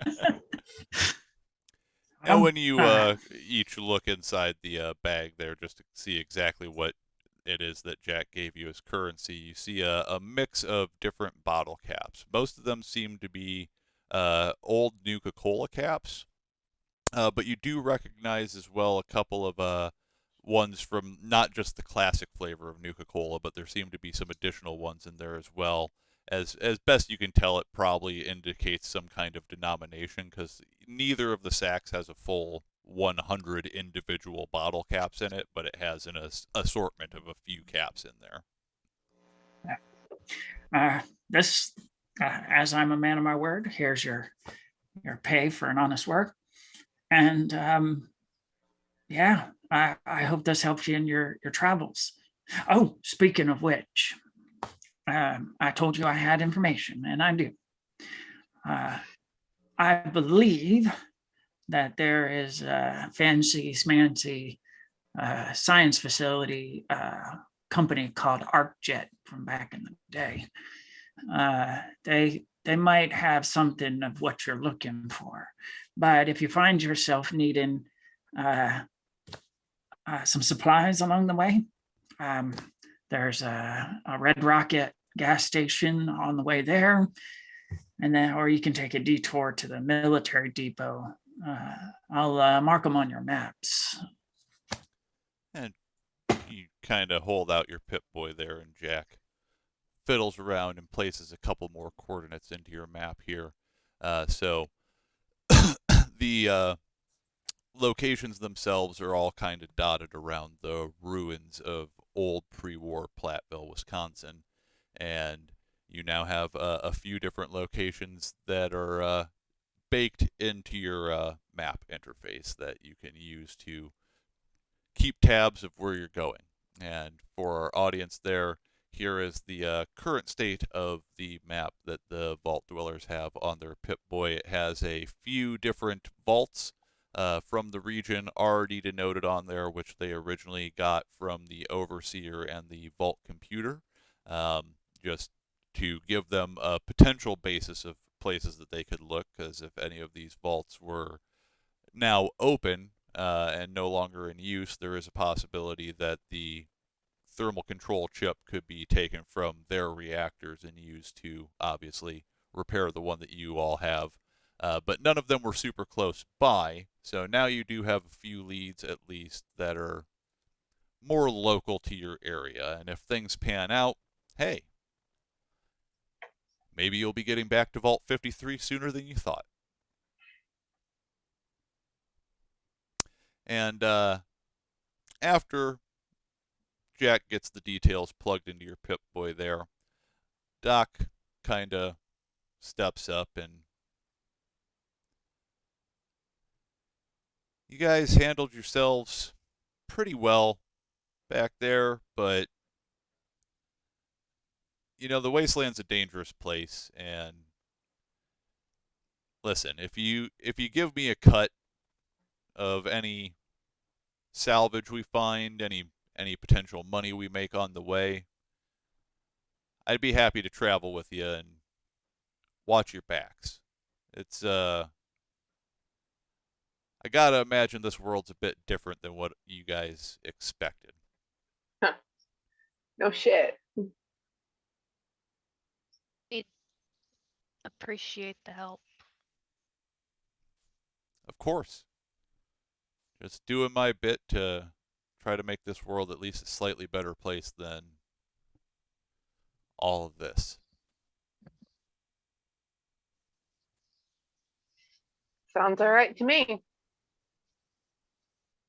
All You're right. sure, Doc? You know, it is a dangerous place, as you well know. And you're going to be missed. I'm sure we'll meet again someday. All right, Doc. Well, I hope the three of you have happy trails. I'm going to get this back to the people. And Jack is going to rig up a kind of impromptu backpack around the safe and use some leather straps and harnesses from the Raiders' gear to hoist it up. Heading back into Mound View. Yeah. So, our vault dwellers. We got a couple locations now that you could potentially try to explore. Now, you know that in the pre-war, Red Rocket gas stations certainly had facilities for fueling the nuclear-powered cars of the era. Now, whether or not the local one has a full-fledged reactor that you'd be able to utilize, or if it's just got a more basic facility, would be really hard to say until you actually saw the location itself. ArcJet, however, you're both aware was a pre-war company that worked various government contracts doing a number of experimental programs.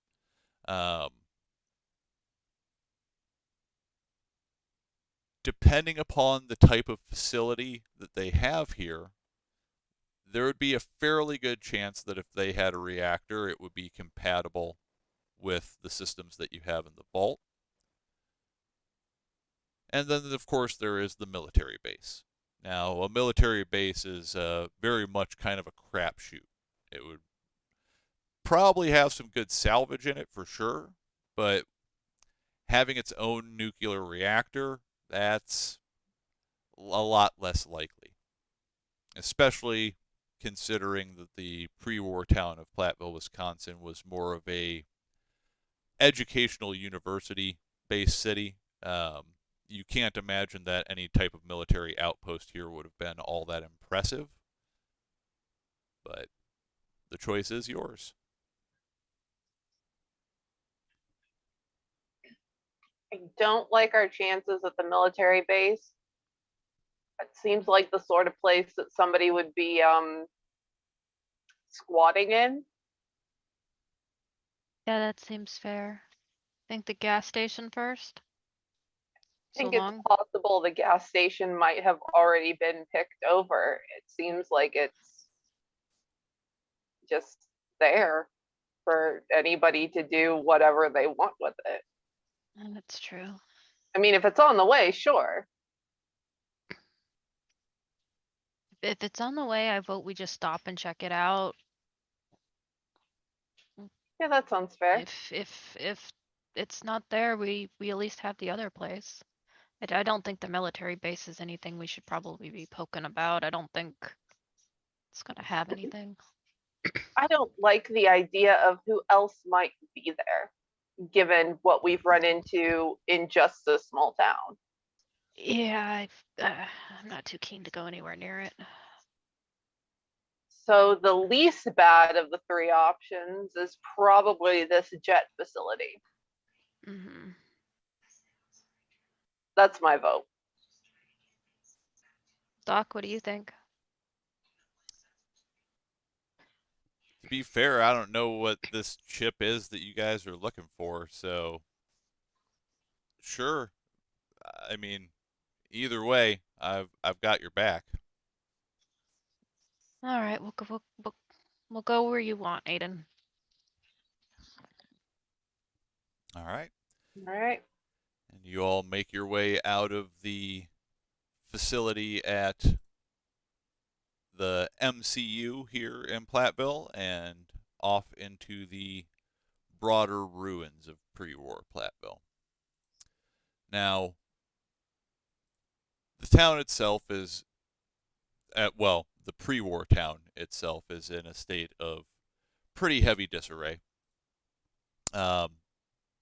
You start kind of weaving your way through the old streets off in the direction of the ArcJet facility, and you realize as you're going along that the Red Rocket Station itself would be somewhat of a detour. It kind of is a bit further north in the town, and the ArcJet facility is more on the eastern edge of the town. And so you resolve to go ahead and start making your way to the ArcJet facility directly. If you don't find what you're looking for, obviously you can always try to backtrack and see if the Red Rocket possibly has what you're looking for. So, it takes about a good 15 minutes or so walk through the actual ruins of the town, bringing us to 11:30 a.m. here on the 16th of May. And as you're going along, you all stumble into a sight you didn't necessarily expect.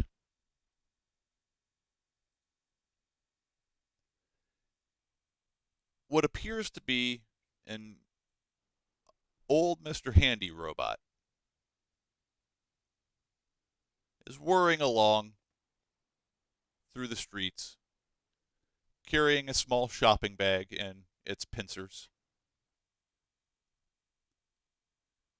Now, you had these in the vault. They were quite common, actually. They assisted with all sorts of maintenance work and many other just menial tasks around the vault. They tend to have a fairly upbeat and chipper personality matrix programmed into them and are used for a vast array of different tasks. Some are programmed to be more maintenance like, some are programmed to assist with like medical procedures and things of that nature.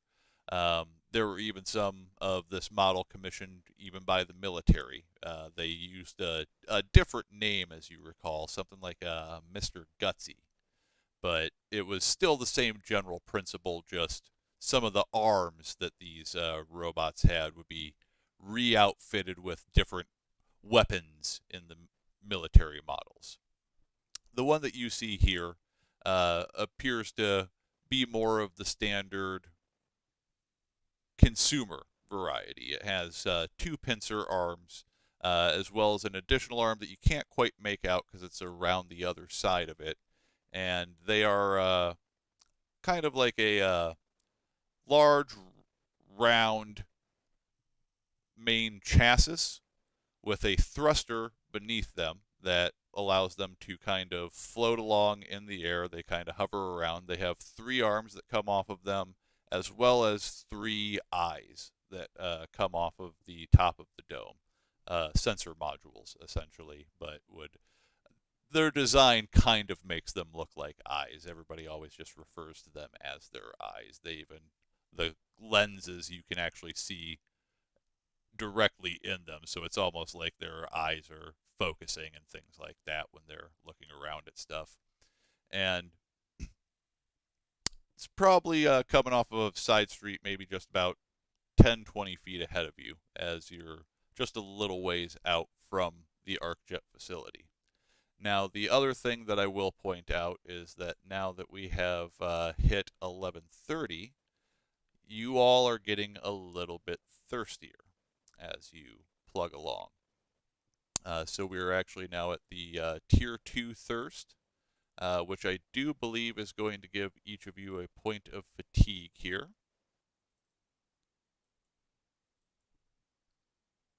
So you will want to start finding at least some water relatively soon here. And I will get that updated on screen for all of our viewers at home so that they can keep track of the situation that Katya and Aiden find themselves in.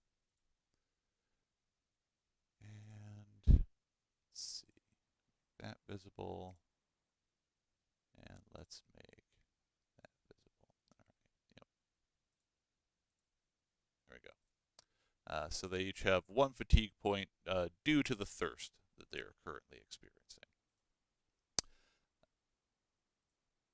So how do you all want to proceed here with seeing this robot come whizzing out from around a side street?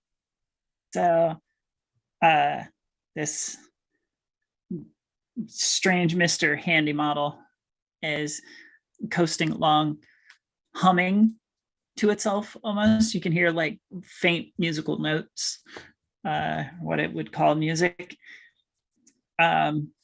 You might see like a rat or a squirrel scamper across the broken asphalt, and one of its the robot's pincers flicks out, and a knife pins the small creature to the asphalt. And very calmly, the robot grabs the carcass and stuffs it into the garbage bag, puts a knife back onto like a magnetic rail, and continues on their way.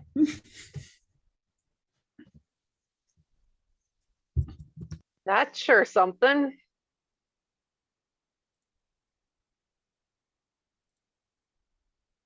And weirdly, it seems like the first normal thing I've seen since coming out of the vault. Yeah, definitely normal. A robot stabbing a rat, you know, average day. Yeah, all right, let's go introduce ourselves. Maybe they know. Yeah, I was just gonna say, do you think the robot knows where our stuff is? It might. I mean, if they've been around here for a while, they could possibly know this and it'd save us So much time. so much time. So much. Hello? The stalk on closest to you swivels. Hello, darlings. What can I do for you? Hi. I'm Katya. This is my friend Aiden, and this is Doc. We're looking for a chip that might be here. Oh, are you new to the neighborhood? Well, I can definitely show you around. But of course, I've got to get home before supper time, or else the husband, might miss his dinner. That's understandable.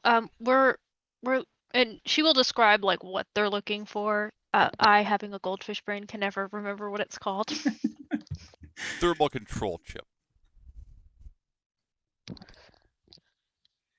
If you've seen one, I haven't seen one exactly, but I'm sure that the Arctic facility up the road can definitely provide you with a pleasant shopping experience.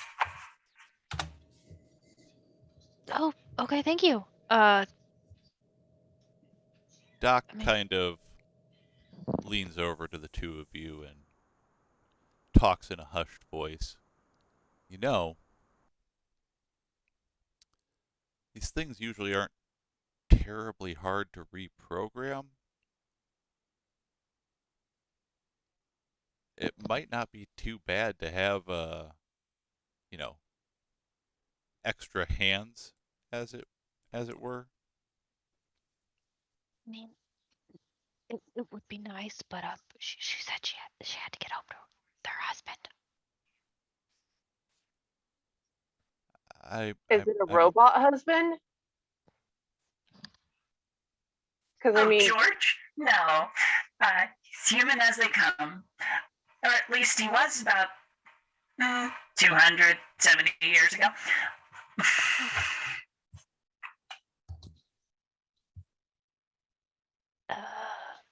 Yeah, I don't. okay, yeah, I think Doc might be onto something. Yeah, no, I'm starting to think Doc's onto something. Yeah, I'm not good with technology. At least not repairing it. So if you want to try to reprogram the handy unit here, you would need to go ahead and make a science check, and it would be a difficulty 0.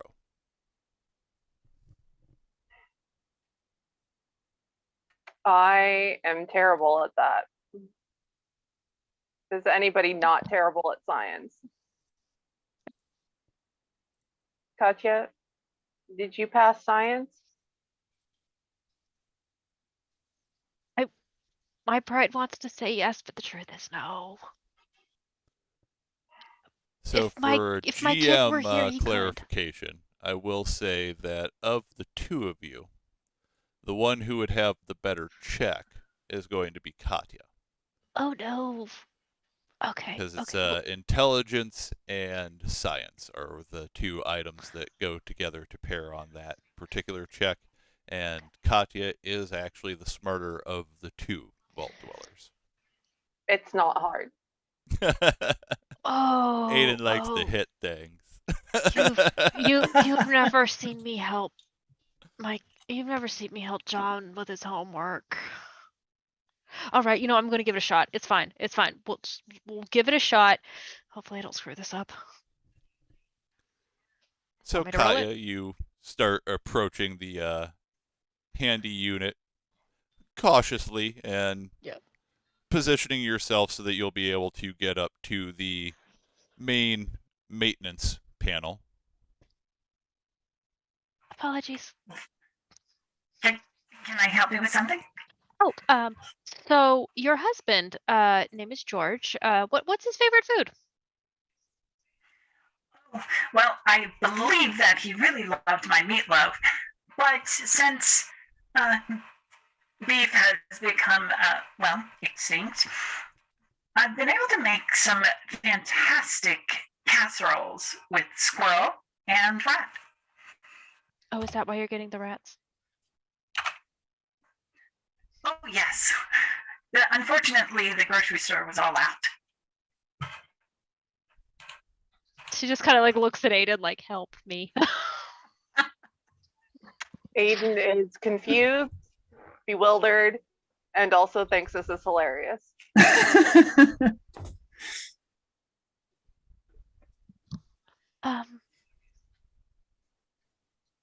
Oh heavens. So you've lived around here a long time. Has anyone ever gone to that facility? I've seen a few go in, but they never came out.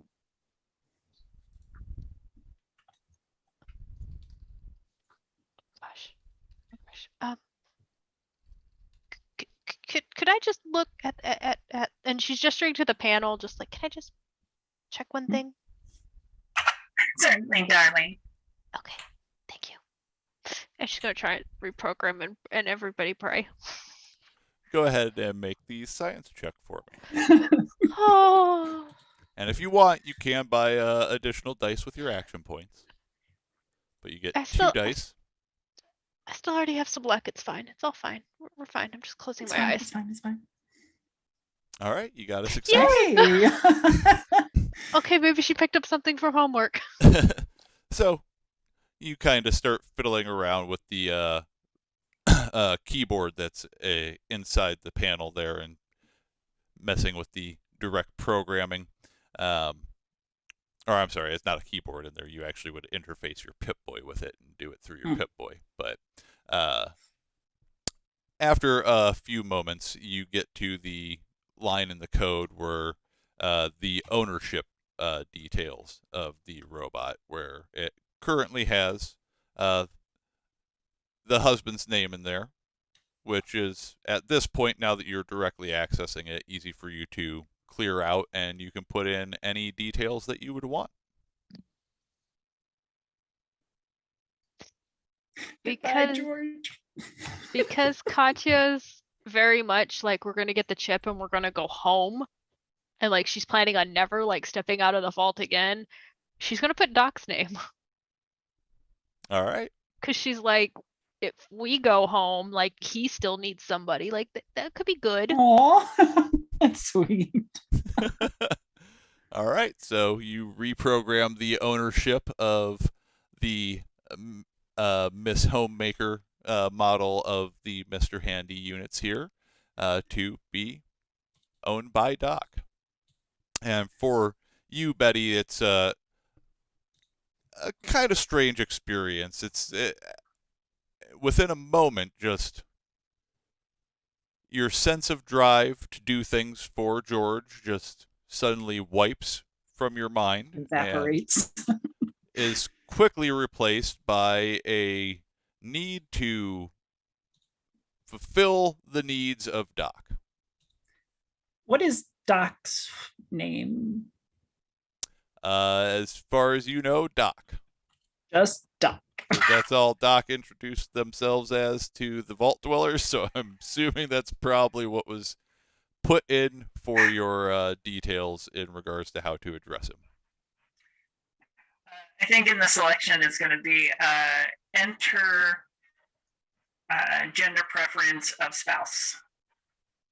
Doc is he, him.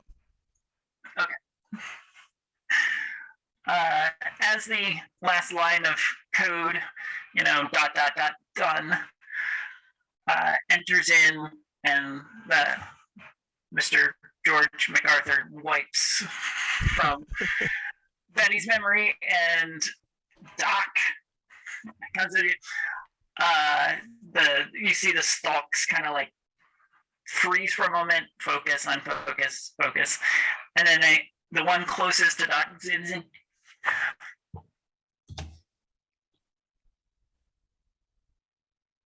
Doc, Mr. Doc, my long lost love, rushes Rushes to him, throws her pincer arms around. Lovely, lovely. Doc kind of gets a I'd never see you again. Doc gets a shocked look on his face, like, yeah, it's great to see you. Listen, we're gonna take a trip now. We're gonna go to the ArcJet facility. You should come along. It'll be a lovely day. You always take me to the nicest places, and you promised a trip when you returned.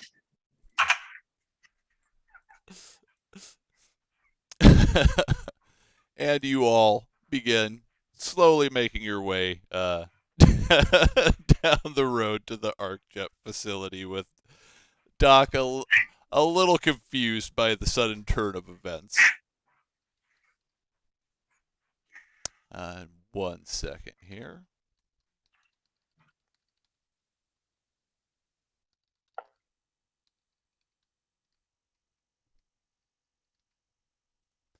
All right. So, as you get to the ArcJet facility, it's a small, just about like 4-story. So in comparison to the other buildings around it, it's a relatively small building. Just pretty much flat concrete facility. There are definitely some windows and stuff that are busted out on the various floors there, leading into different offices. But just taking a quick look and assessment of the location would tell you that it was more than likely an office facility rather than necessarily one of their experimental facilities. But that doesn't mean that you won't be able to find necessarily what you're looking for, or at least find leads onto where you might find such equipment, because they should have potentially different records available that would allow you to see if there are any facilities nearby that might be a better fit that ArcJet was in charge of. So it's still, even though you're getting a little more skeptical here that you're going to find the chip itself just by the general look of the facade, there's at least potential. And so you make your way through the busted front office doors and kind of pry them open into the facility. You quickly gather that it doesn't look like this facility has probably been looted by anybody in the prevailing years since the war. More than likely, the just bland appearance of it didn't really catch anyone's eye in comparison to a lot of the other buildings within the surroundings. And so you find yourselves kind of in a large lobby, and there's a reception desk that has a few monitors on it. You quickly take a look around and realize that none of these ones are working anymore, but there are doors leading off into the first floor and a few offices around the lower floors here of the facility, and then staircases heading into the upper floors. After a bit of time, you slowly but surely finally make your way up to the fourth floor of the facility, and you find a door that says that it is the executive offices. Heading into the executive offices, there are 3 offices basically attached to a kind of central like reception area where a secretary more than likely used to work in the days before the war. And from one of the office windows, you can see a faint green glow inside.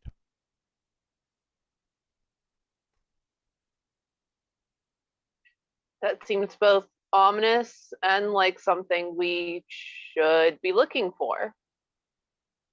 So I'm just gonna head towards it.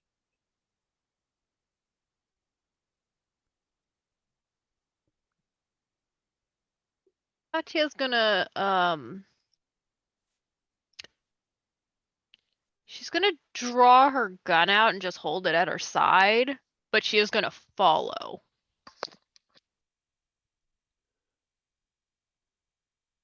And Doc is going to kind of take a stance in the right around the secretary desk in the reception area. He goes ahead and does actually also pull out his rifle just in case anything untoward should happen at any point, and he's just kind of surveying the area. I love a big, strong man who can protect a vulnerable little robot like myself.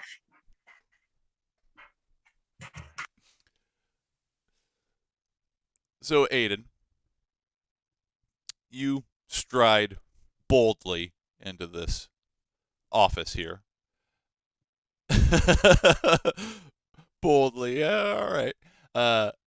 And you make your way around the desk there, and what you realize is the green glow itself is emanating from a monitor, a terminal. The terminal is still powered and appears to be functional. Once you kind of turn it on, you realize that the system itself is going to require a password. So this is going to require some hacking as you draw the terminal up. Now, hacking is also going to be a science check. With that in mind, who amongst the group is going to attempt to get into the terminal itself? Hey Doc, can you ask your wife if she knows anything about computers? Yeah, I suppose. Hey, I don't know if I got your name. Oh, you named me Betty. Oh, how silly of me. Of course I forgot. Betty, are you good with computers by chance? No, that is not part of my programming. I could probably get you a good deal on some of these parts, though. I don't know. It doesn't look like she's going to be of much help, unfortunately. It was worth a shot. You think I left a password somewhere around? Maybe can we look for a nuclear apocalypse version of a post-it note, like on a monitor somewhere? Well, there definitely isn't a post-it note just immediately visible, unfortunately. However, you can absolutely start kind of rummaging through the room to see if you might be able to find anything of use. Now, from a mechanical standpoint, I will say that the way that you would accomplish that is by spending action points. So there is an option with the action points to potentially find a useful piece of information. I believe, let me just double check. It's, yeah, that one's one action point that you would have to spend for one of you to find something of use here. I think that sounds fair. Yeah. All Go right. for it. So we're going to go ahead and spend an action point to locate the password.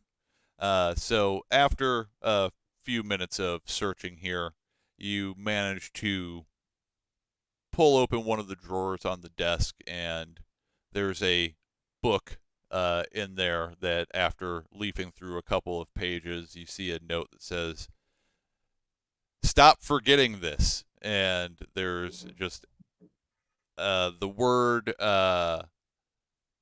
jump. Jump. Okay. Well, let's try jump. Crisscross is gonna make you. Hop in there and plug in jump into the terminal, and yeah, it manages to open up to a main menu. And on the screen, you see the normal copyright information that you're used to seeing on most of these types of terminals. It says Robco Industries Unified Operating System, copyright 2075 to 2077 Robco Industries, Server 1. And then it says ArcJet Systems, ArcNet, Platteville Branch, Executive Terminal. Welcome, Administrator User. Please choose an option.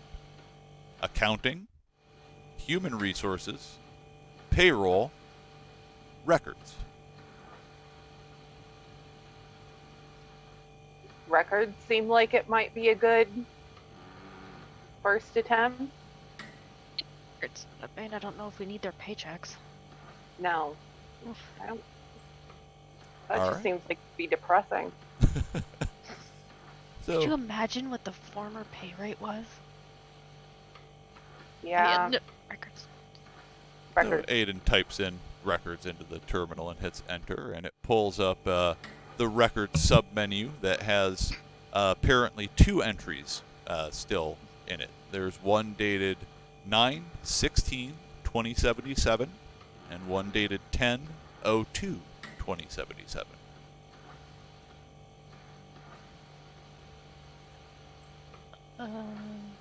Later date? I'm feeling the more recent one. So number two. Yep. All right. You select option 2, and it pulls up a slight little memo up onto the screen, and it says, "I have to admit that I'm impressed, or maybe a better word would be shocked. While the USSA had reservations, I just got word that some other branch in the government has decided to repurpose and reallocate the Marsh shot project. Details have been extremely hard to gather up unless you have some kind of crazy security clearance, which of course I don't.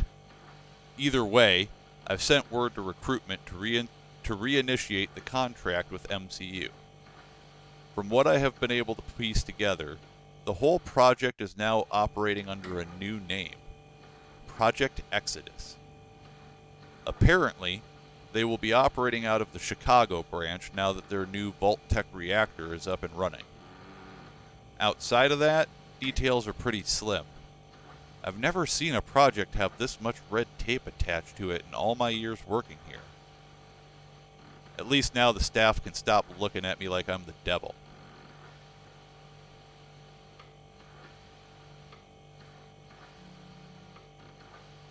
Well, that might have been helpful, but not immediately so. Can we go back and look at the other memo? Absolutely. So you pull up the memo titled 9/16/2077, and it pulls up a new memo onto the screen that says, "This is an absolute disaster. Word from corporate is the Marsh project has been delayed by a year or more. Seems that the USSA is nervous about the mess happening overseas. Seems like a bit of a knee-jerk reaction if you ask me, but I'm just a branch manager who is repeatedly looked over for despite my numbers. I had Williams send out notice to recruitment that as of today the contract with MCU is on hold. At this point we are in a hiring freeze until this whole mess gets sorted out or a new contract can be secured. Morale's already starting to take a dive around the office. Completely expected, but I could do without all the side-eyed looks from the staff like this is all somehow my fault."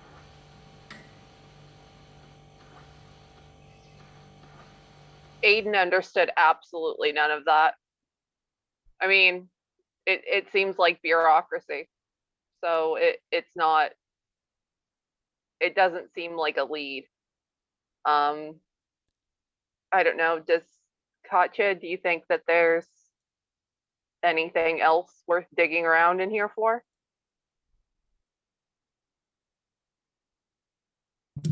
I believe they had to step away real quick. Oh, yep. Uh, The part that you described is probably part of the Project Exodus, based on what you read. Would I, historically speaking, any of my education have told me anything about that? So the Marsh Shot project is something that you may have potentially heard about. You know, basically the most that you would know about it is that the government was working with ArcJet on trying to actually send a manned mission to Mars that was going to establish a potential colony there. That was happening right around the time that the Great War was really about to kick off. It was ended the same year that the Great War ended up actually happening and was put on hold. You've never heard of Project Exodus. As far as you knew, the Marsh Shot project was something that had been shut down. However, the one thing that did stand out to you after a moment of reflection is that the chip that you're going to need is for a Vault-Tec reactor. And the memo did explicitly note that the Chicago facility did have a new Vault-Tec reactor installed. Now, basically, from the way you gather it from the memo, that reactor was fully up and running. So it should actually be at the facility, which would essentially give you guys a few locations that you could potentially look into. There would be the potential to head down to Chicago. Of course, there are also some vaults in the area that you could try to look into. One of them would actually be technically slightly closer than the ArcJet facility in Chicago. So it is something that you could try to hit on the way as you try to make your way there. But at least this way you know for sure there is a facility that does have the correct type of reactor with the correct type of equipment, essentially, to potentially service your needs. as long as it hasn't been raided. And the other added detail that you would have been able to gather at this point is that bare minimum, at least here in this particular set of pre-war runes, the Arcjet facility didn't appear as though it had been disturbed by anyone. So if that were to hold true within the ruins of Chicago, that means you've got a very good chance of there being a chip actually on site that you'd be able to get. Whereas the vaults are a little bit more of a crapshoot. If the vault is still sealed up and operational, they're likely not going to want to give you the chip that they need to keep their reactor functional. And if it is open, who knows if anything is actually going to be in there. So it leaves you all with a choice at this point as to how you want to proceed forward. You can either make for a vault in the area, or you could try to make your way down to Chicago. But which option you decide on, we will find out next time. Thank you, everybody, for joining us once again for Fallout Windy Wasteland, and we will be back with you next week with our full contingent cast, with Mac rejoining us as Doc, and we will see where our Wastelanders go from here. Have a good evening, everybody. Love ya. Night.